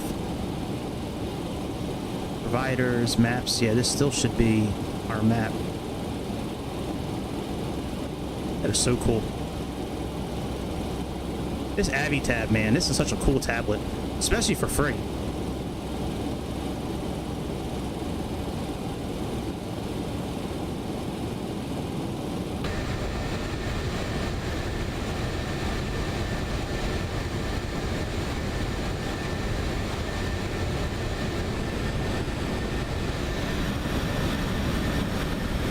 I'm so excited. So excited that Phoenix is coming out. Or not coming out, it's out. I can't believe it. Maybe it was out yesterday and I was just doing the wrong thing. Like, I didn't rerun the installer. Yeah. Well, I got everything maxed, like settings-wise, for graphics. For how long have I had my computer now? I can't believe I'm actually admitting this, but like, what are we in July now? Getting ready to go nuts. So I've had my computer. I've been using my computer since December of last year, and I just realized like 2 weeks ago, maybe a week ago, that the higher the GPU percentage that I'm looking at, like on my bar here, the better. Like, I thought I was working it too hard, but it's actually a good thing when it's that high. I just need to keep an eye on the temperature, which temperature never really crosses 72 Celsius, so it's fine. But yeah, I've been maxing out like the settings on this and the flight simulator And thanks to your recommendation, I did actually download Auto FPS, and that has made a pretty big difference. Between that and changing that ghosting number, that secondary scaling thing, yeah, between those two, it's really, yeah. I mean, I don't need Auto FPS on X-Plane. X-Plane just works. But yeah, man, Auto FPS makes a big difference on Microsoft. Big difference. I couldn't believe it.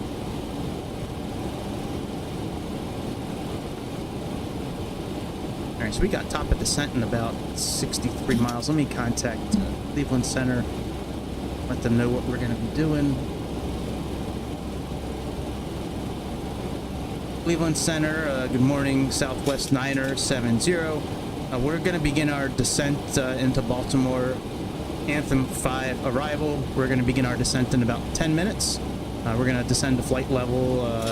We're going to descend to 4,000 feet.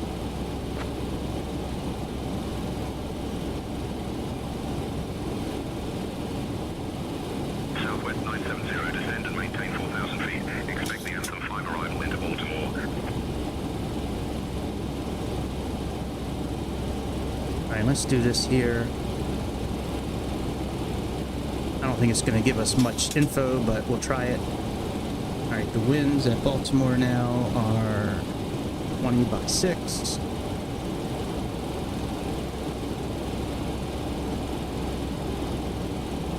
Outside air is 33.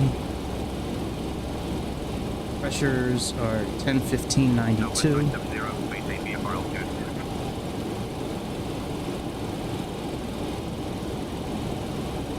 What did you just say? Oops, wrong thing. What did he just say? Where's okay,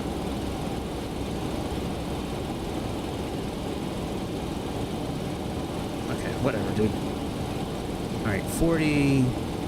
Off, brakes. Try 3. Auto, reversers. You don't have reversers. And landing weight. See, where are we at right now? We're at 130 right now. So let's just put it in 128 and see what it says.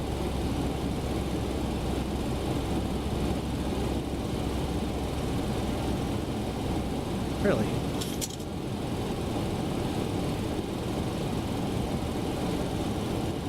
Okay.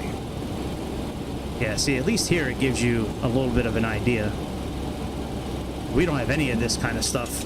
Like, this doesn't work on takeoff. You can't do your VREF, your V speeds for takeoff here, but that's all right. No big deal. I just want to see if it worked. If it worked a bit.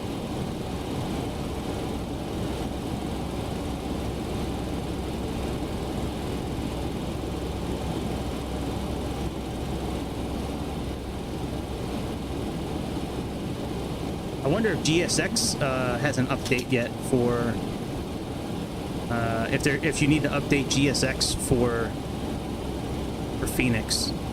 Like, usually whenever I update an airplane, I always update Phoenix too. I'm not Phoenix. I always update GSX just to do it. But I'm wondering if that really, if I don't know. It's not a big deal. I'm just curious. It's kind of talking. So let's put this down to 29,000 feet. No bitch! No bitch! You son of a bitch.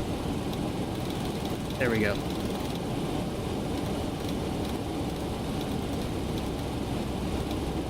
Alright, we're still in VNAV, so we'll leave VNAV on.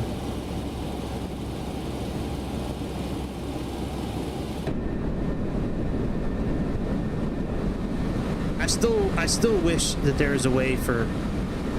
Oh, look, doesn't it look like a city in the clouds, like, out there? I still wish there was a way for Microsoft Flight Simulator and X-Plane to, like, you know, meet on Tinder and hook up and just have a torrid love affair and make a baby. I think a new generation... what generation are we in? Let's say after Gen Z. The next generation child from X-Plane and Microsoft Simulator. I think that those companies should if you could take like the best of X-Plane, like which is everything except for the ground, like everything except for when you're flying over the ground. If we could just take everything like that from X-Plane and then just put that into Microsoft with their ground textures and shit, oh my god, it would be like, I don't know. I wouldn't be. I don't even know what I would do. My head might explode. Like I might not be able to control myself. I might actually do a hot tub stream if that's the case. Like you might see this overweight 46-year-old like no shirt on, just fucking soap suds and stuff. I'm still really contemplating. Like I've actually thought about how to do that. To be honest, like not so much in a hot tub, because I don't have a hot tub here. I could go to my in-laws, but that would be kind of a weird conversation for my in-laws and I to have. Like, yeah, guys, do you mind if I like come over and use your hot tub? And I'm gonna bring a couple lights and some camera equipment and some microphones. And no, I've been thinking about a way to do it in my bathtub and stream effectively, but I don't think there's a way to do it. I just can't, like, I can't get everything set up. You know, I shouldn't say can't. Maybe I can, actually. Tonight when I take a shower, I'll sit down in the tub and see if I can if I can figure it out. We might actually do one of those. I'm not guaranteeing my shirt's going to be off. You know, I don't want to get demonetized. Well, I'm not even monetized yet. I'm close, but, like, I don't, you know, like, but no, that'd be some funny shit.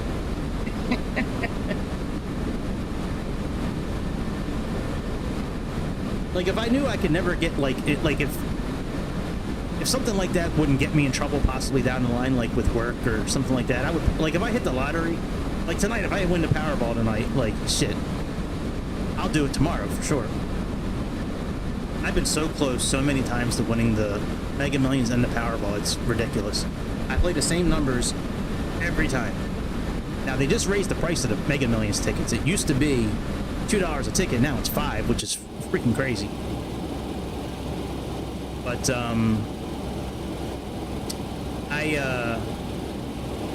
yeah, I've had 4 numbers out of 6 a couple of times. That usually wins me like $200. There's been many times I've had like 3 numbers in the Powerball number.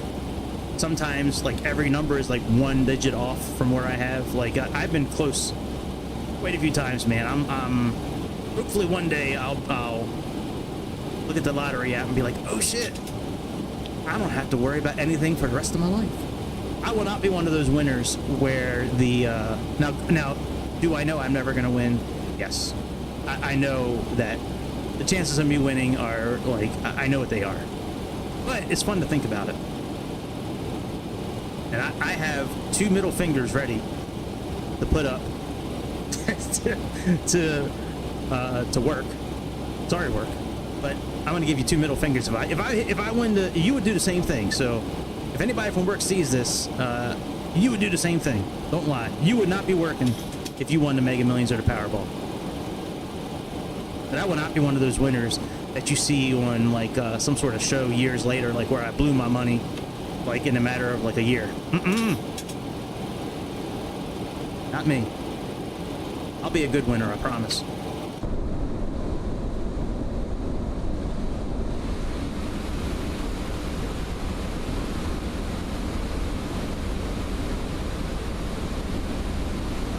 I guess this is the captain talking from the flight deck alongside Long Duck Dong, very famous actor from the movie 16 Candles.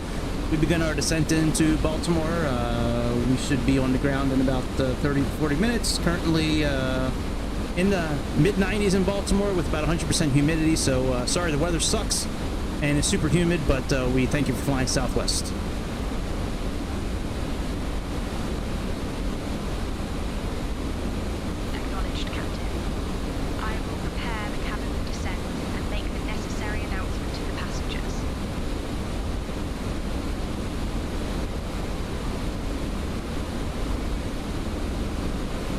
Yeah, man, it is disgusting out here in Baltimore.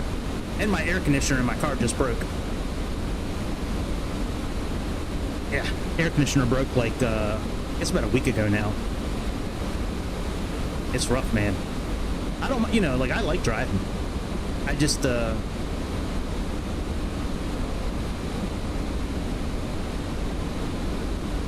Yeah, exactly. Yeah. I wish I just had emails from work, but man, when I'm working, like, I can't do anything but work because I'm on the phone all day. I'm doing well with what I do. I mean, like, I like my job. I do actually like what I do. I just wish that I could do it at different times of the day. Like, I would like, if I had my druthers about it, I would do it from like 12 to 8, and then I'd be done. But with kids, I can't do that because I have to be available. You know, they're still in school. If they were out of school, I'd be like, nah, you guys can do what you need to do for dinner. You don't need me for dinner. But yeah, I can't do that. Oh yeah, let me lower this altitude. Shit. 24 is the next level.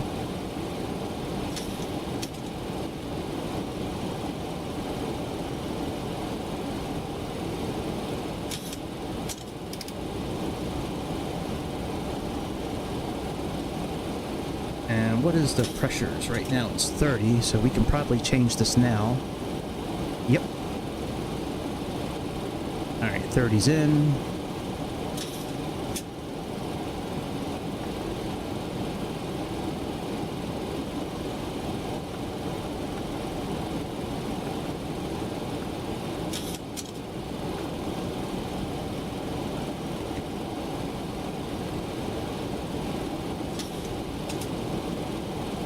I wonder if I can put the runway in for the fix. Level up. You can do this in PMDG. Level up. You can do this in PMDG.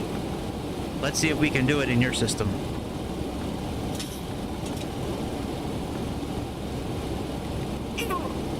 You can! Holy shit! I've never seen another airplane you can do that in besides PMDG. That's awesome. Alright, 5 and 10 mile rings. That's cool. Very cool.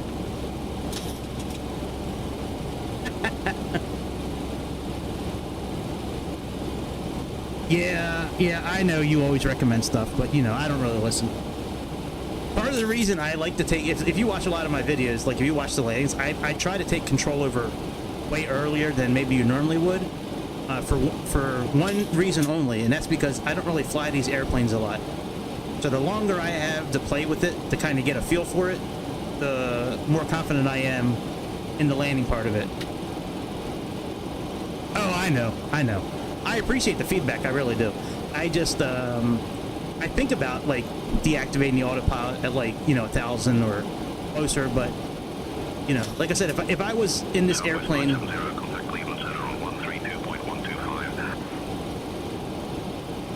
Contact Cleveland Center, 132.125, Southwest 970. If I was in these airplanes, like if I flew this airplane like all the time, and I was used to the controls, that's one thing. But like I don't, you know, this is the first time I've flown this plane in months.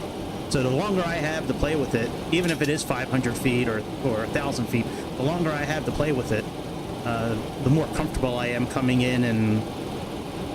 But no, I make my own center lines. I said that last night. Give a fuck about center lines. No, I'm kidding. I do like center lines. Center lines are very good. Oh shit, motherfucker, no!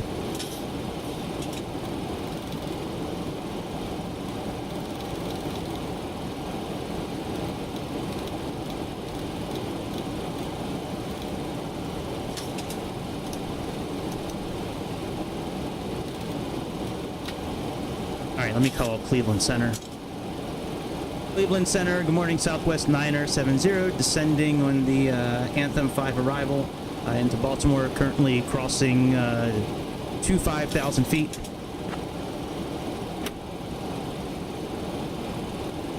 Southwest 970, Cleveland Center, good morning. All right, let me put the speed brakes up and try to get our VNAV back to where it was at.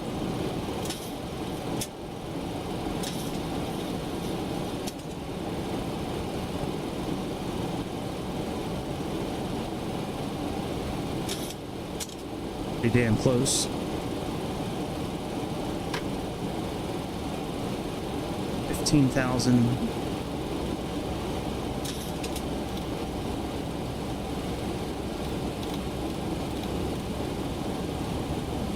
You know what?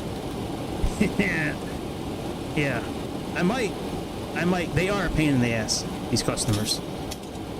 They're not as bad as the ones that's on that one airplane I have, that Piper Meridian, where I continually have to feed them and give them coffee and shit. Like, those passengers, I'm not a fan of them.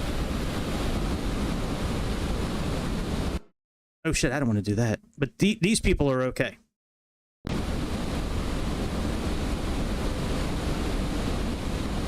You know what? This is the first time I've actually used ATC in a while in this simulator. That hasn't been the ATC from the game. I really like X-Plane's ATC. I like how you can just click it. I've tried using the microphone with it. It doesn't work. At least for me. Maybe it's because I'm in beta mode. I don't know.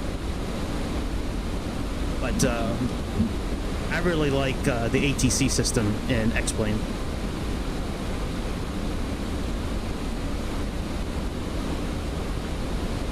Southwest 970, Cleveland Center, contact Washington Center on 132.275.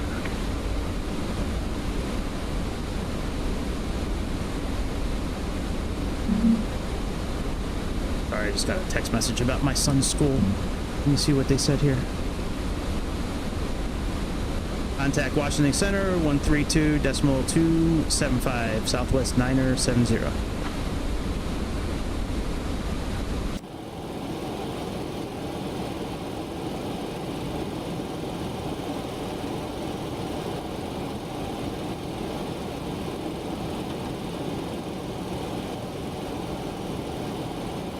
Washington Center, good morning. Southwest 970, descending through 9,000 feet on the Anthem 5 arrival in the Baltimore.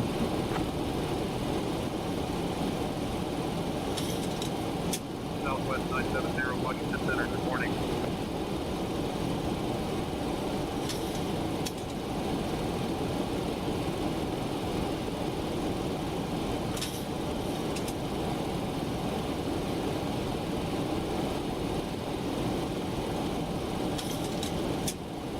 That's great news, period. I'll reach out to Gavin a little later and let him know that I'm proud of him. Period. I'll keep an eye out for Zell. Period. Thank you.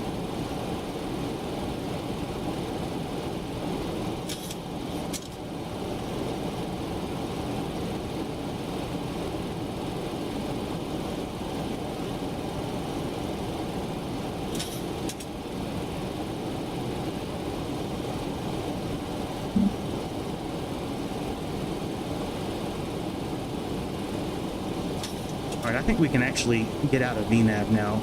Probably go just to VS mode. Okay, so we have Eagle, that's 12,000.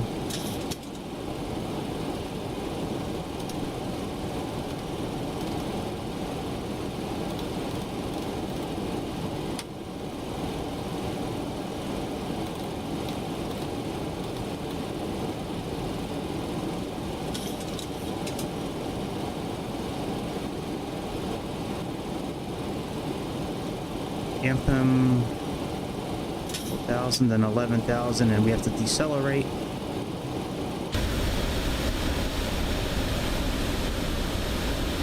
But yeah. So anyway, so back to airplanes. Yeah, I've now that I've stopped looking at chat when I'm landing, like my landings have usually been better. I think anything under 300 is good. If not, I usually do a go around, which, you know, there's a lot of times I do 3 or 4 go-arounds until I'm satisfied. Like, I don't care what people say, but until I'm satisfied. Like, I don't want to turn it off unless... I did have to turn off one last week, I think, where I was just over 300, but, like, nothing I did was getting the job done. I forget what airplane that was, but it doesn't matter. But I would manually fly these airplanes a lot more if I could.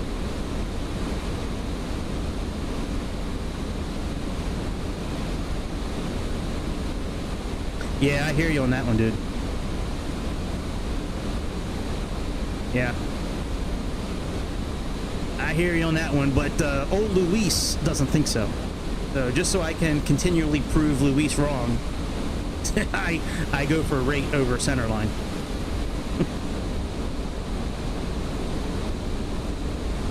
I have a GIF ready for Luis whenever he pops in. It's this one here. This one here. I'm here to tell you right now, we don't care. Let me tell you, we don't care.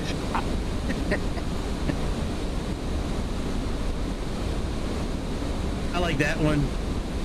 And I like this one too. I think this one is like a minute and a half long.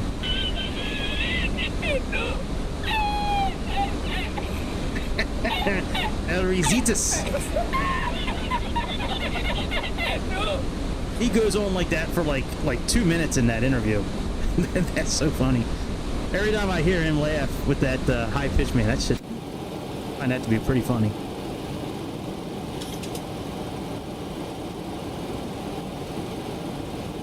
All right, let's drop down to below 9,000.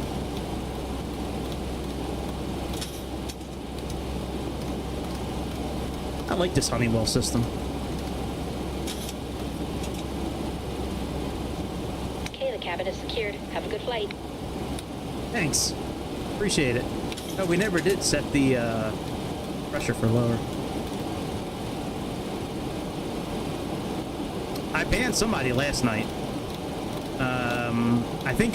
I thought it was either Mike or Luis last night, but they kept on telling me to join their OnlyFans.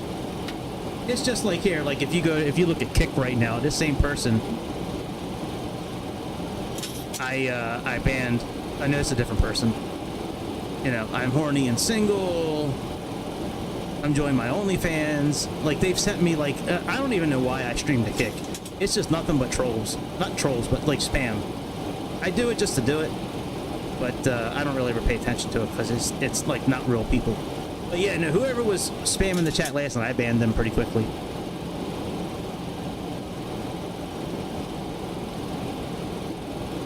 Alright, we need to get down to 250. Let me, altitude hold 250.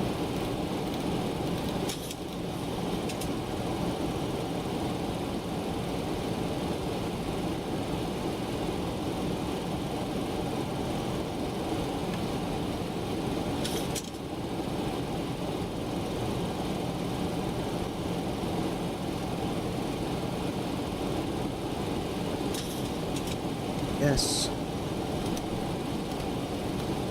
Let's do 1300. That always seems to be a good descent rate to hold speed.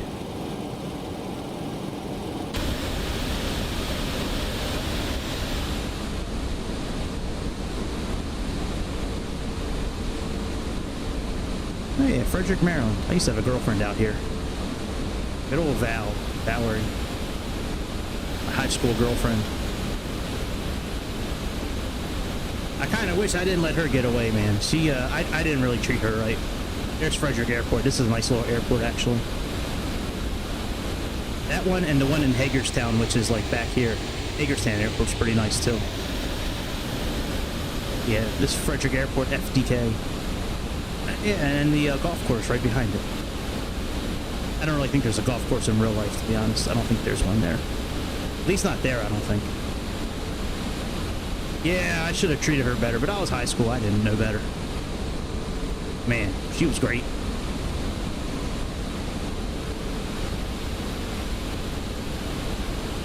Like, I don't know, like, with looking at a picture of her now, like, I have a couple of pictures of her at my parents' house. Like, would that be considered child porn? Like, I mean, she was like 16, 17 years old. But like, would like looking at a picture of her now be considered that because like I'm old now? That's weird. I never really thought about that. Like looking at some of my high school pictures and stuff like that. Like if I go back and look at those pictures, like, is that CP?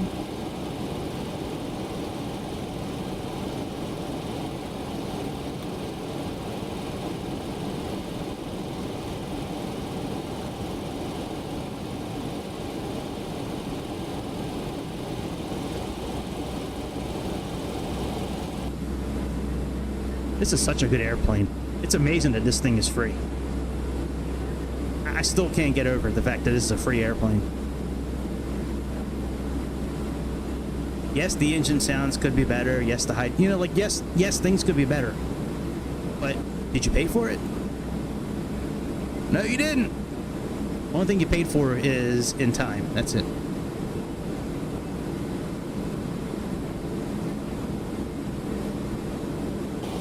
Southwest 970 Washington Center, contact Potomac departure on 126.1. Contact Potomac Center 126.1, Southwest 970.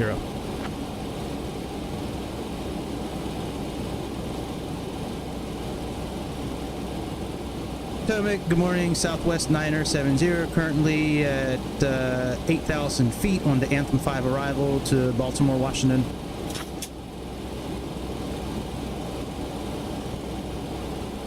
Southwest 970, Potomac departure. Good morning, Frederick, altimeter 30.05. Correct? You are wrong. Once again, Sayintentions. You are way off. It's 29.908 as of 9 minutes ago, so good try. That's why we don't use Sayintentions or altimeter. Oh, by the way, I did pass all my testing for VATSIM that I had to do, so we will be using VATSIM sometime in the next few days.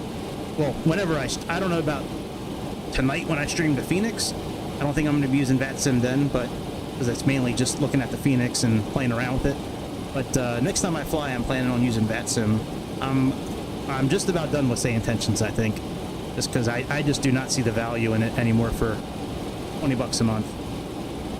So I did all my testing, and all the testing I needed to do for VATSIM. I did. I got my certificate yesterday. That 40 question test that I had to do. They said I had to do that before I could fly with it.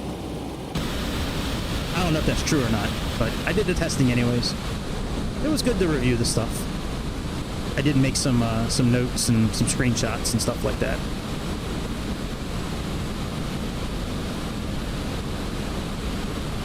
GPU 99%. Yes. Work hard, RTX. Work hard. See, that used to freak me out before when it was at 99, but I'm okay with it now. Just make sure the temperature doesn't get out of place, which 70 is fine.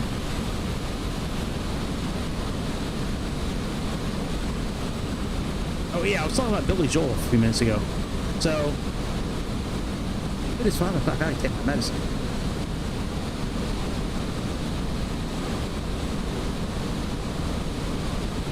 I was talking about this Billy Joel documentary. Yeah, if you guys have HBO Max, check it out, man.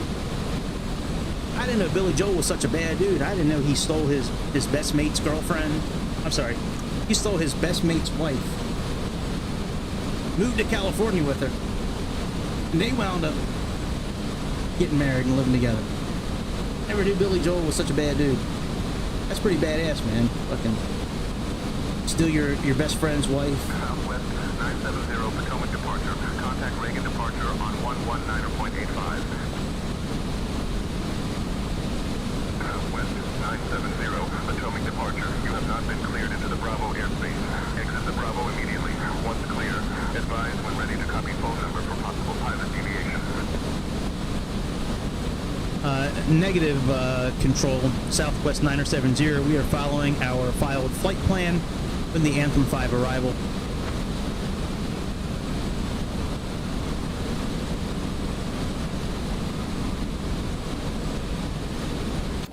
Southwest 970, you have not been cleared into the Bravo airspace. Exit immediately and advise when ready to copy phone number. Okay, how about I just change the frequency? That's what you asked us to do anyways, right, Sayintentions?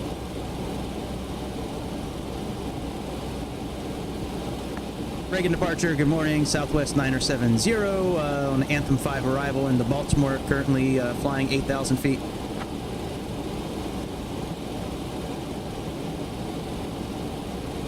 They knew where we were flying. If they didn't want to... Reagan departure. Good morning, Eldersburg altimeter 30.01. Right. So in 4 minutes, the altimeter changed again, guys, right? That makes sense. Where do you guys get your data from, Sayintentions? I almost, you know, part of me almost wants to keep the subscription going just to show people how bad you guys are. Like, you guys suck. Like, you were really good for a while, but lately, Like, why would I not be cleared in the Bravo airspace? This flight plan has been filed for 2.5 hours now. What am I on for? 2 hours and 16 minutes? For an hour and 40-some minutes, this plane has been filed. You knew where I was flying, and then you wait until I'm in the airspace to tell me to get out of it. Nah, I don't think so. Should I go back to the other frequency and cuss them out? Alright, let's get down to 6,000 feet. I wish we could do that in real life. Just, oh, I don't want to talk to him anymore. Just click the button. Sorry, Tower. I hit the wrong button by accident. What were you saying? No problem. Call this phone number when you land. Southwest 970, ring and departure. Contact Baltimore Tower on 119.4. Contact Baltimore Tower 119.4, Southwest 970.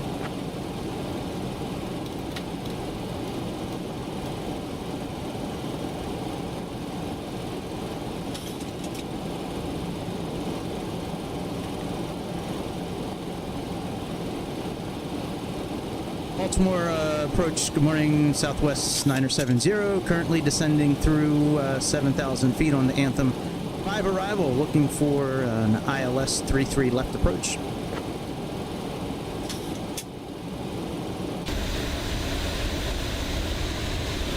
Southwest 970, Baltimore Tower, turn right, heading 155 vectors for the ILS runway 33 right approach.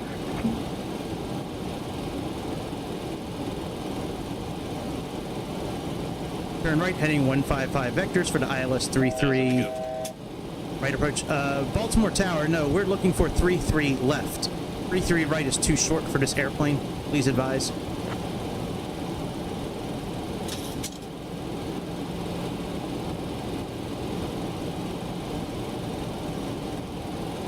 Good job, Sayintentions.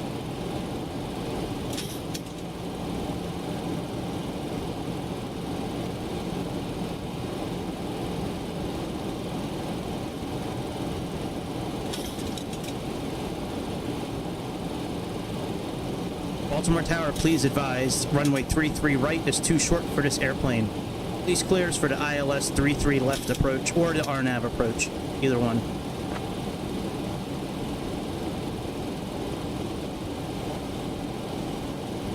Southwest 970, runway 33 left, cleared for the ILS approach.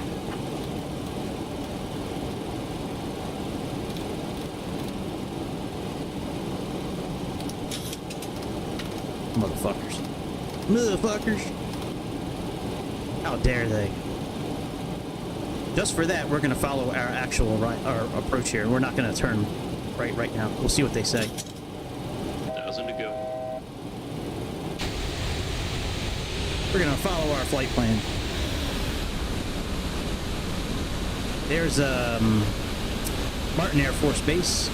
Been to a few air shows there before. It's actually a pretty good air shows there. Still got the Key Bridge, even though that's been decimated. That no longer exists. But it exists in this world. And then I live somewhere over here. All the way out there past the clouds and around, somewhere out this way.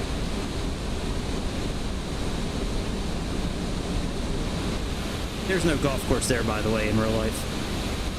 This is all factories. Yeah, there is no golf course, especially that big. Not there.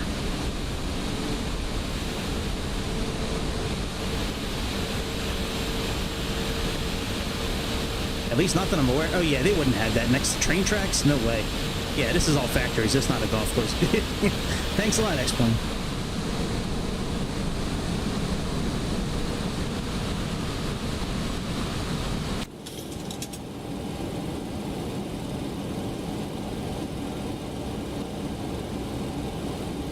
Yeah, we're just going to go out in the bay and then check out the bay and then come in like we have planned.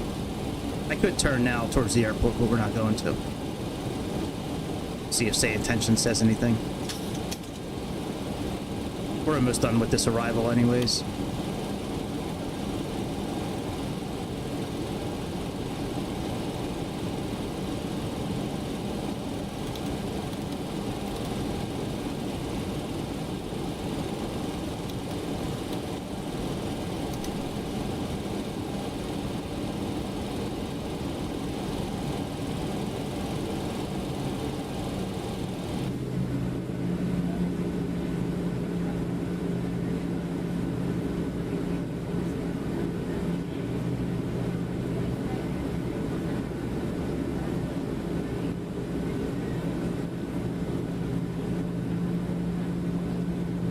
Clouds do look pretty good.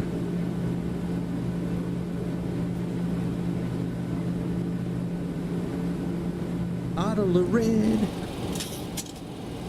Bottle of white.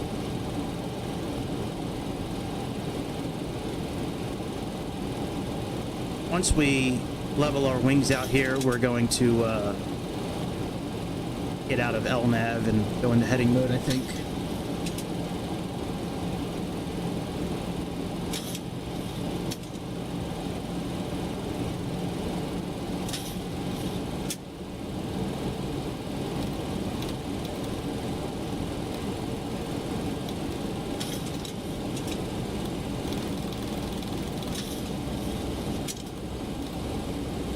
All right, let's go into heading mode.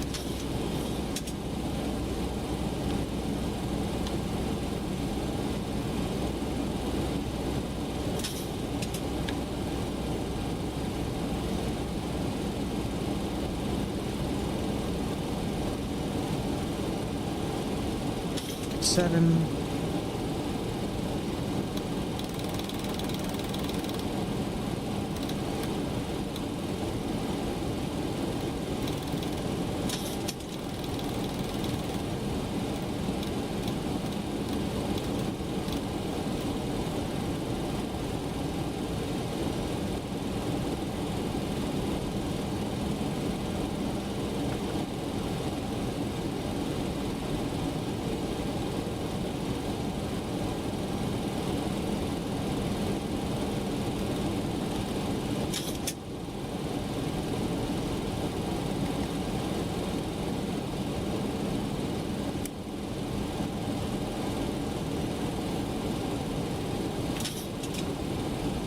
We're 13 miles out. So let's go ahead and spin around. Put that on approach mode.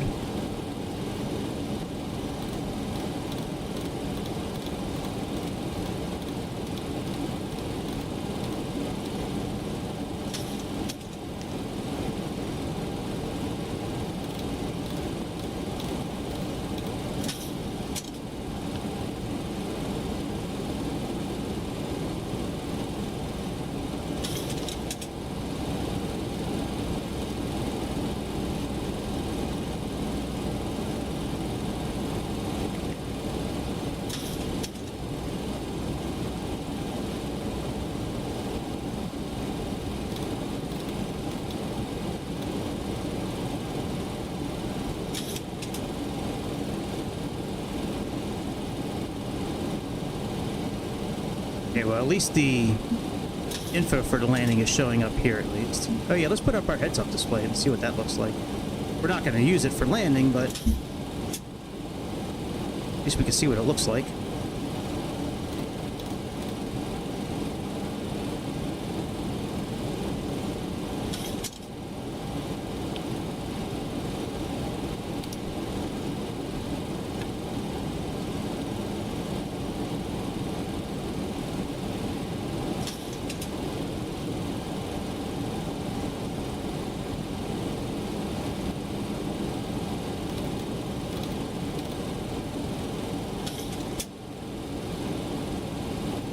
Alright, localizer is captured. Hopefully stay captured.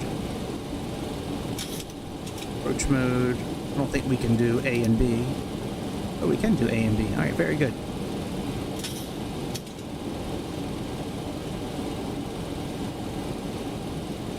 Baltimore approach, Southwest 9070. We're established on the localizer, runway 33 left.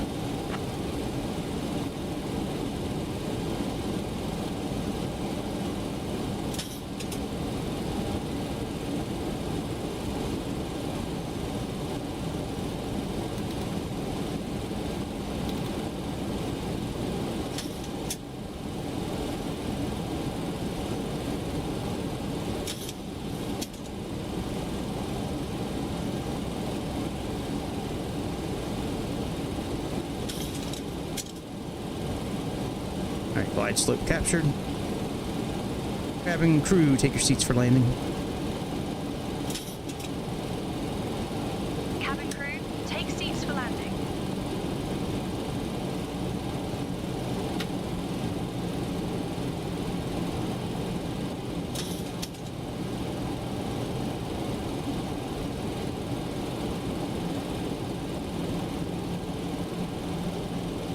Yeah, I'm not sure why it's not giving us a DME, but I think we're within about 10 miles. So let's start slowing down.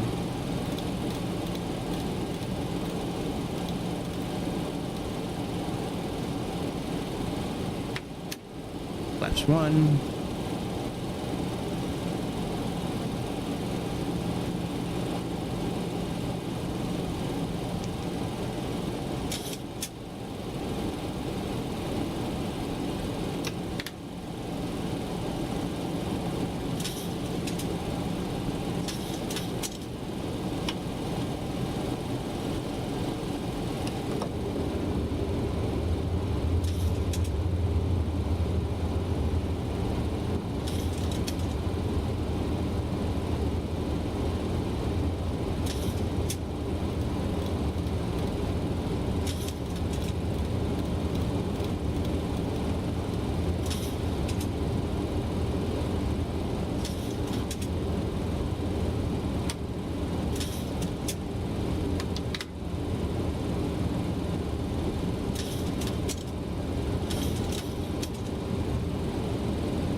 Flaps 15.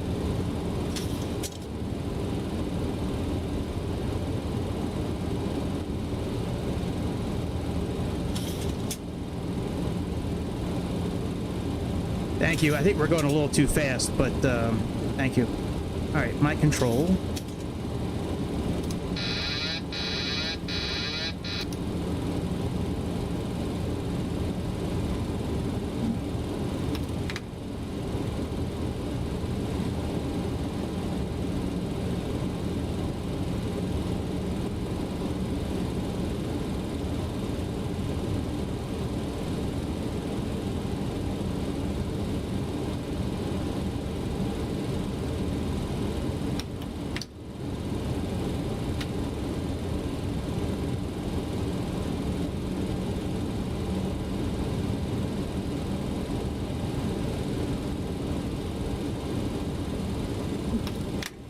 Flaps full. 1,000.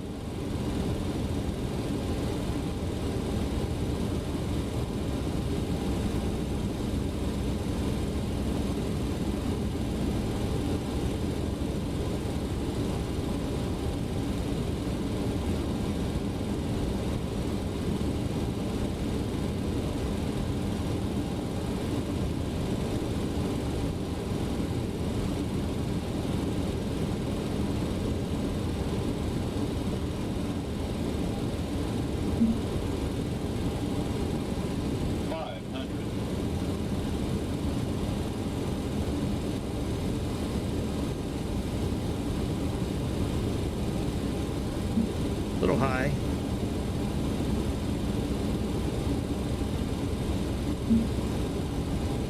There really is a road there like that, by the way, and there really is a park just like this, right where this runway is.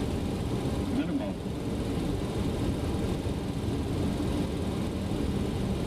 100.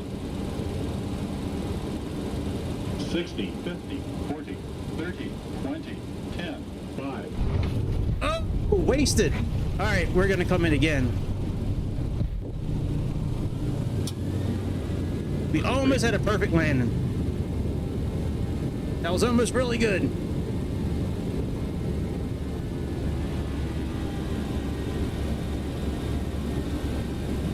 Southwest 970, welcome to Baltimore. Contact ground on 121.9. 400, you're up.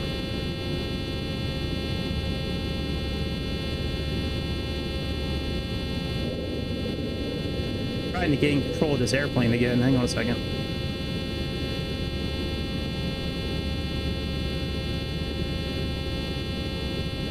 Buzzing will go away in a moment.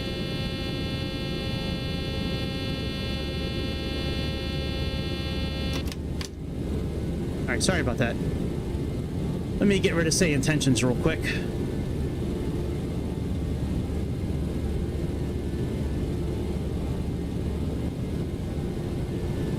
Yeah, that was almost a really good landing. We'll get it this time. Like I said, I don't fly these airplanes often enough to where I'm like, you know, where. Anyways, I need more practice with each airplane, but usually before I fly. But we will have a good landing this time around. Now that we got that one out of the way, all right, let's pull our throttle back a bit. Yeah. We shouldn't really be doing 300 knots right now, by the way, but that's all right.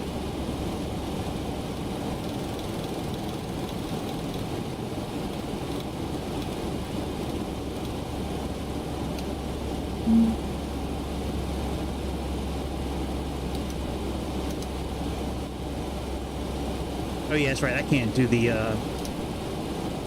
autopilot now anyways. Thanks.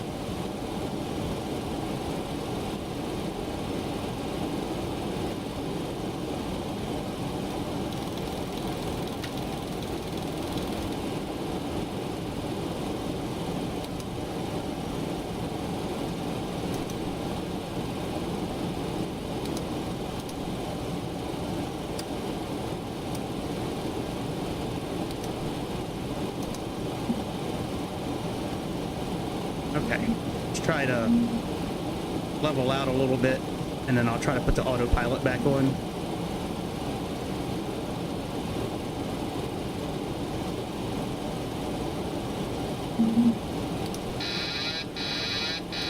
Okay.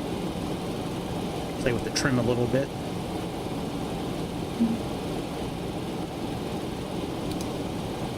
All right, let me slowly take my hand off the yoke.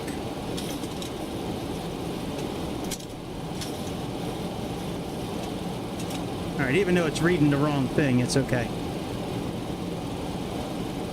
All right, let me head south. I know it might not look like I know where I'm at right now, but I know where I'm at. I have it pulled up on Navigraph.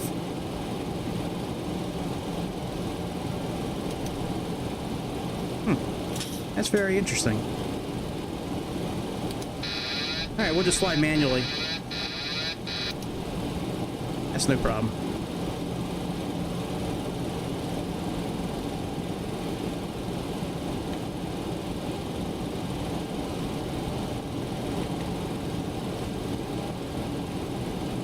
We'll just fly manually. That'll give me a chance to finish getting a feel for this airplane when I can fly it manually like this. See, sometimes those first landings pretty rough. Especially when you don't fly airplanes. And it is an excuse. But I think it's a good excuse, at least. Alright, I gotta head south. I'm nowhere close to where I need to be. Well, I'm close, relatively, but we're also kind of far away, too. But we're gonna nail the landing this time.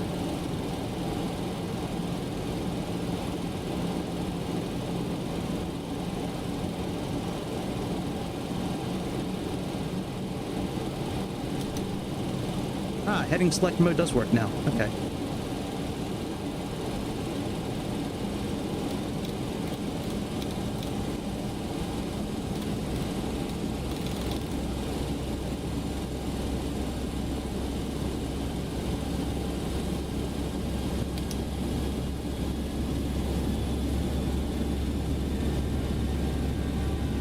All right, there we go.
Very good.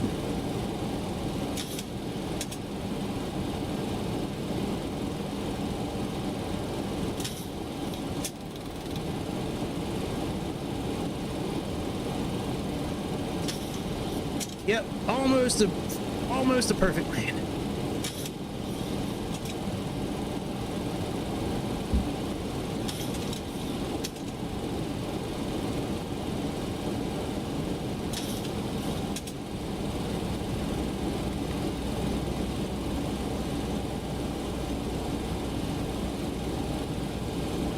Yeah, see, it doesn't have the ILS info anymore in there.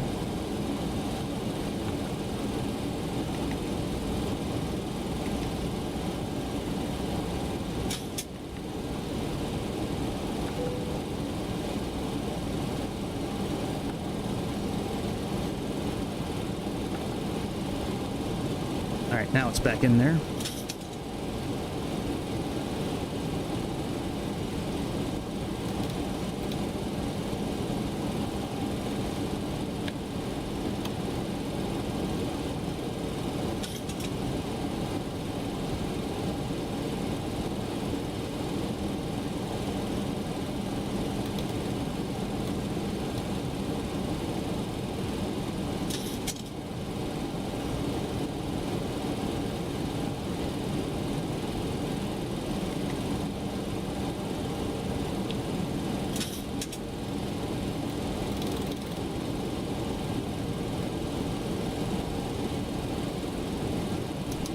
Alright, we're just gonna fly it by manually for the rest of the way here.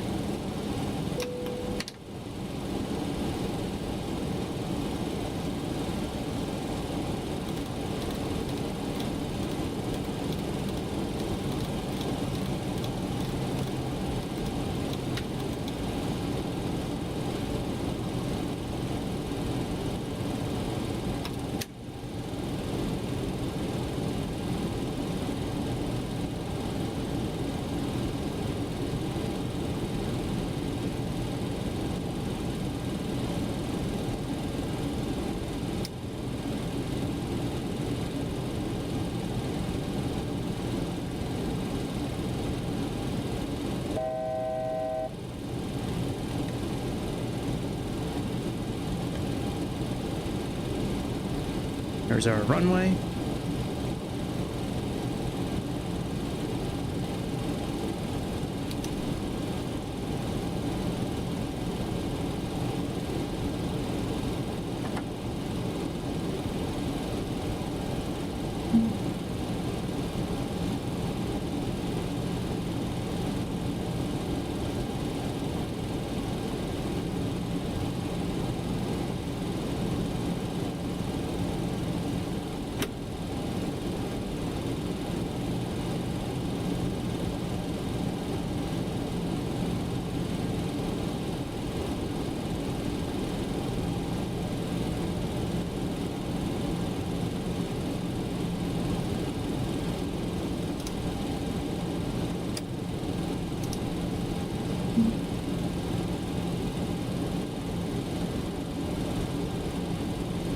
Now, this is a free airplane, so maybe the speed is not working like it should, which is why we're not really dropping in speed.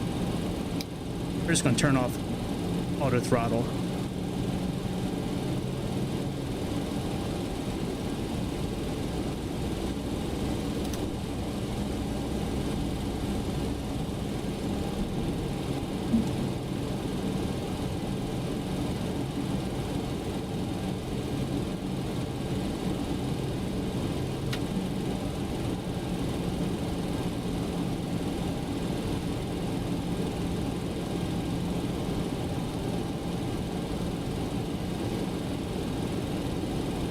Oh shit, the gear's not down all the way.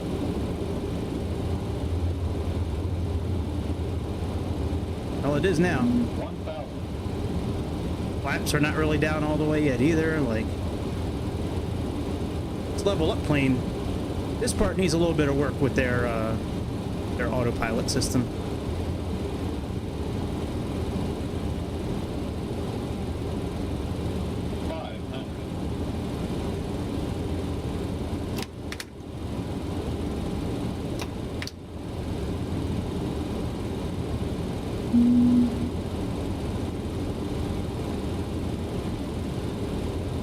Approaching minimums.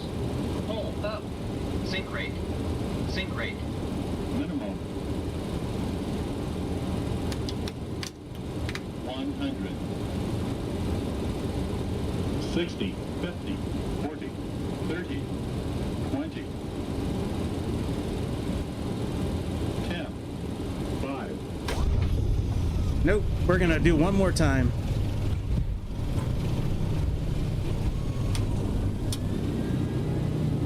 Was it great?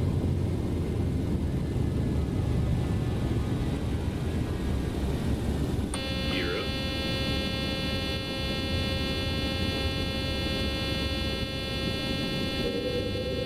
Airspeed low.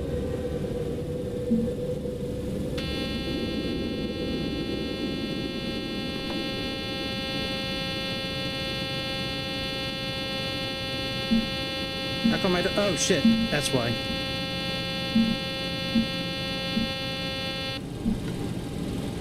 Airspeed low.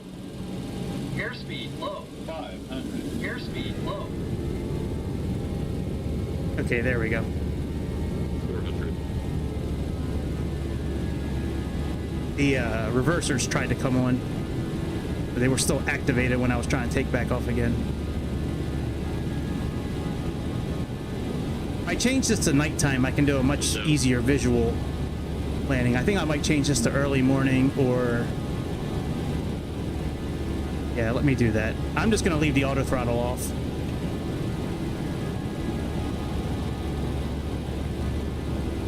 Let me change this time real quick. And let's make this earlier in the morning so I can see the lights better.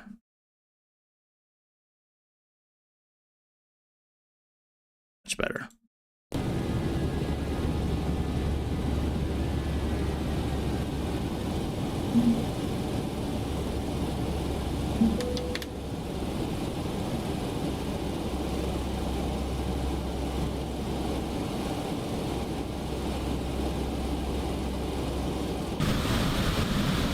Getting my money's worth out of this airplane today.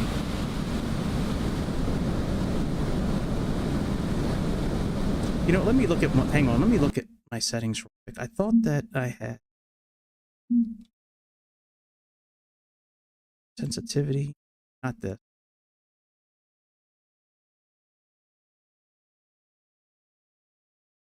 No, not this.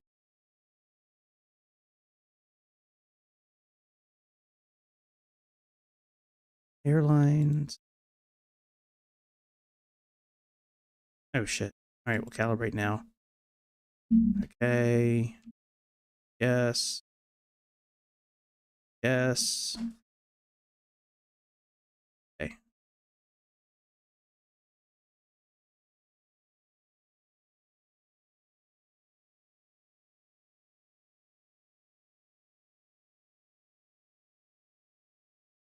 Oh, elevator trim.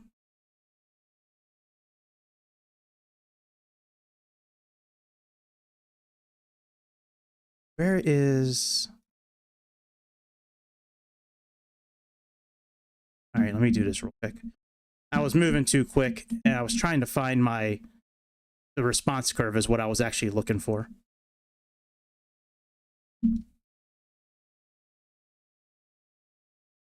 Roll, accept, and elevator.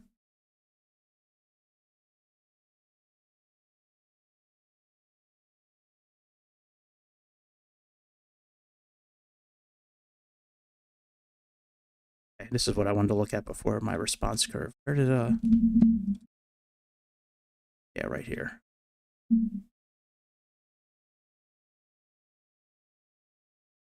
I don't think those are my settings. Hang on a second. Give me 1 second.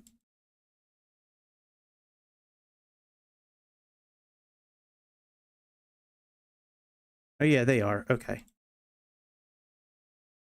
40. Okay, yep. Okay, they're okay. All right, let's go back. I was just curious because I haven't flown this airplane in a while, so I wasn't sure if I had the response curve set to where I normally have it set. Airspeed low. Bank angle.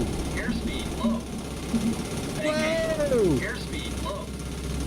Bank angle. Come on, Maverick. Up. Hold up. Bank angle. Hold up. Hold up. Hold up. Bank angle. Well, and sad news in Baltimore today.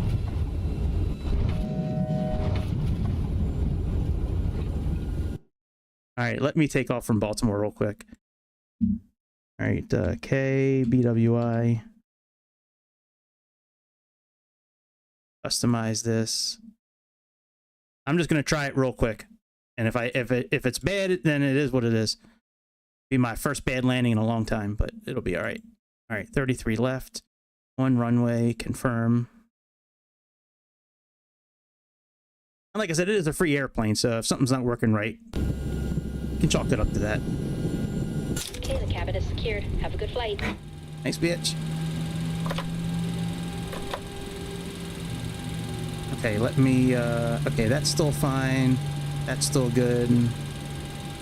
Well, since we're starting over, let me at least put in speed. Arm that. 4,000's okay.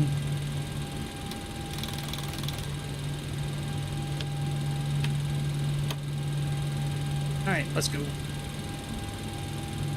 Park and brake. Go and...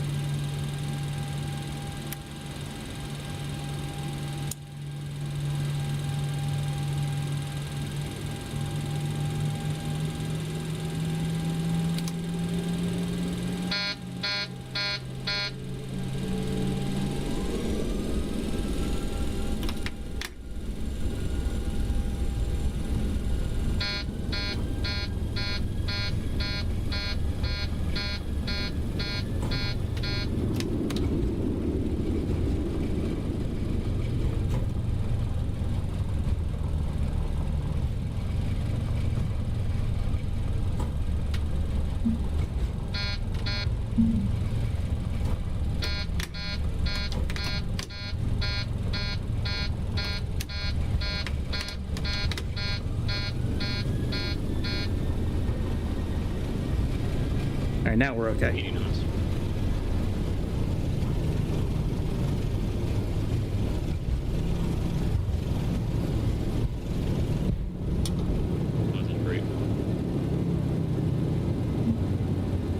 Trim is fucked up right now. Airspeed low. 400. 1,000.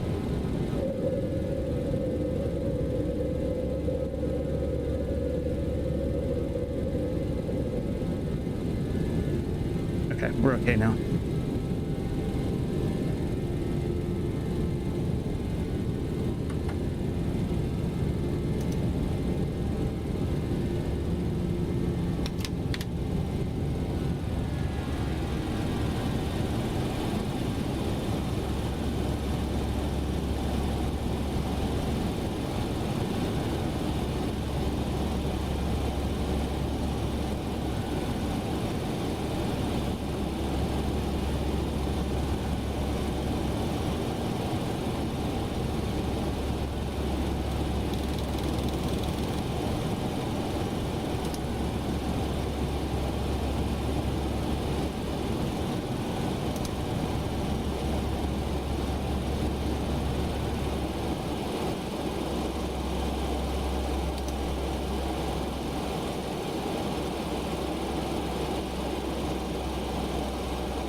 Need to get this plane into autopilot mode at some point before I try this landing so it can kind of reset the trim. But we didn't reset our trim for takeoff. like we normally do. So when I went to move it, something with the trim in this airplane, it like jolts it. So it's kind of hard to explain, but that's why the plane like jumped. I think that's why the plane flipped over as well. I don't really like using trim on landings, but I had to do, after we took off again, I had to adjust it because it was still set incorrectly.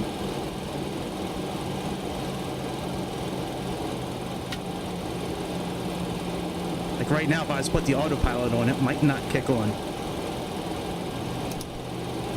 Okay, let me slowly remove my hand from the yoke.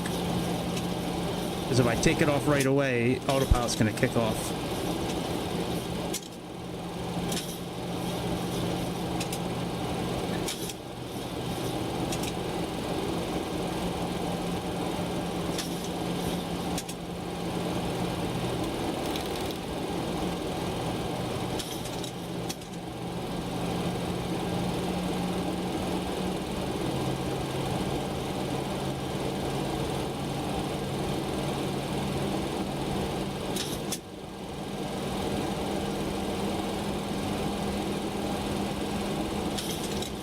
We're just passing outside Baltimore City right now. We're going to nail this landing this time. There's the Key Bridge right there. PWI is over here, I think.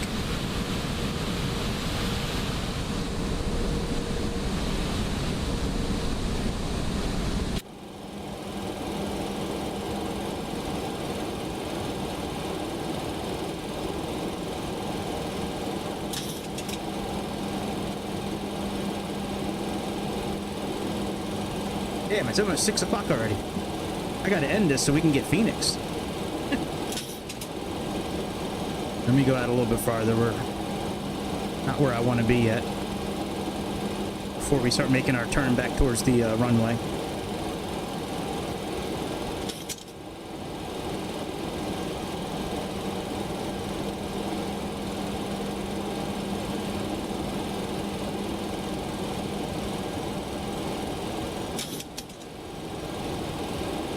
Still gotta eat dinner. I don't think I've even eaten anything today.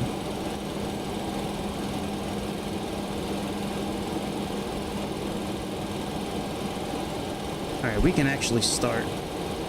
Let me get down to 3,000 feet. And actually start making our turn towards the airport.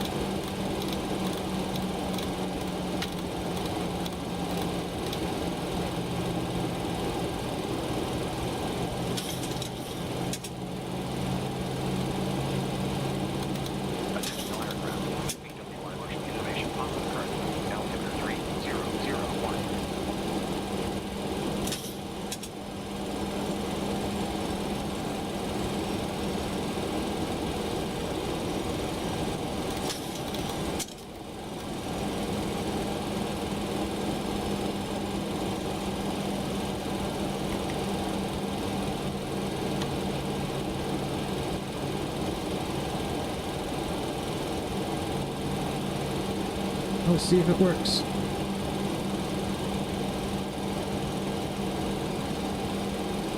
Alright, at least the speed is working properly this time. That's a positive. By the time we get the splat, it should be at 2,400 feet, so let's do that.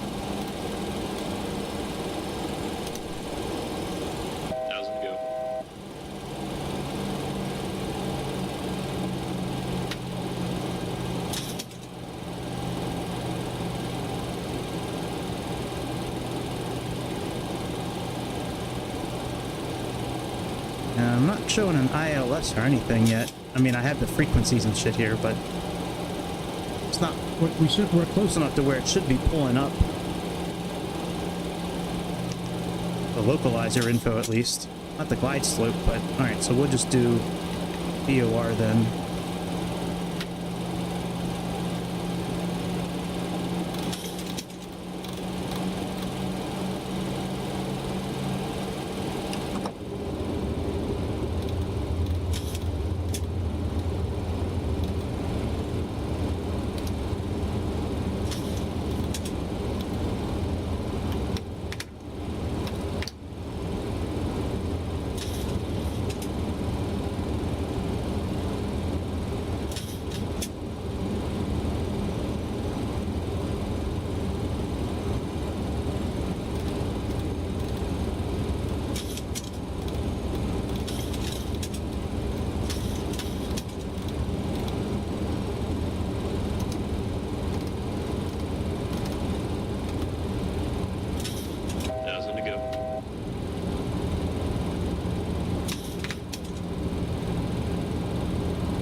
my control.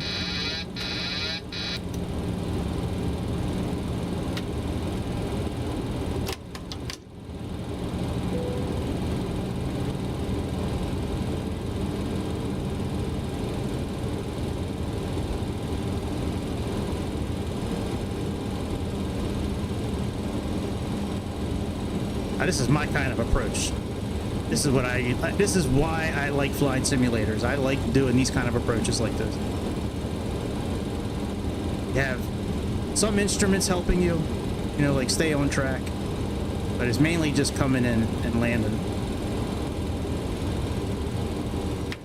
When I first started, I used to like just doing the fully automated approaches and just sit like in the passenger window and just let the airplane land itself. But now that I have a yoke and rudders, which I don't really ever use the rudders for landing, sometimes I do. Sometimes I need it to help a little bit, but most of the time I try to keep my feet off the rudders as best I can.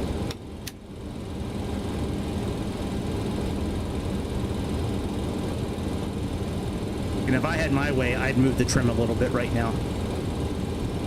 Because it feels like it's pushing too, like the resistance, it feels like if I take my hands off the yoke right now, the plane's going to go straight up.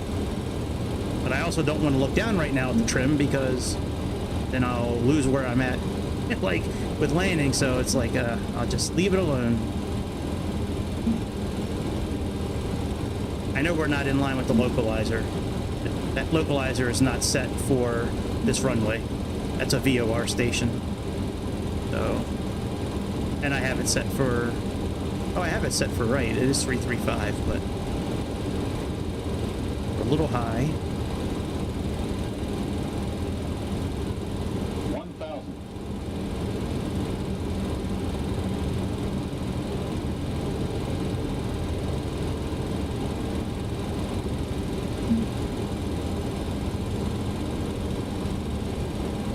Pretty much 100% visual landing. I don't think I've looked down at the display equipment at all, except for just a second ago, just to see how close we were to being aligned with that VOR line. But other than that, this has just been going by what I see in front of me, and I think they're called PAPI lights, the ILS lights on the side there, real high. See, I got this pushed all the way down right now, and we are like barely moving down.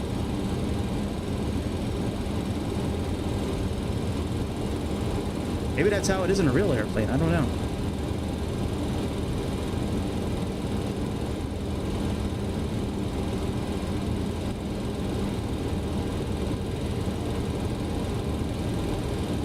$100,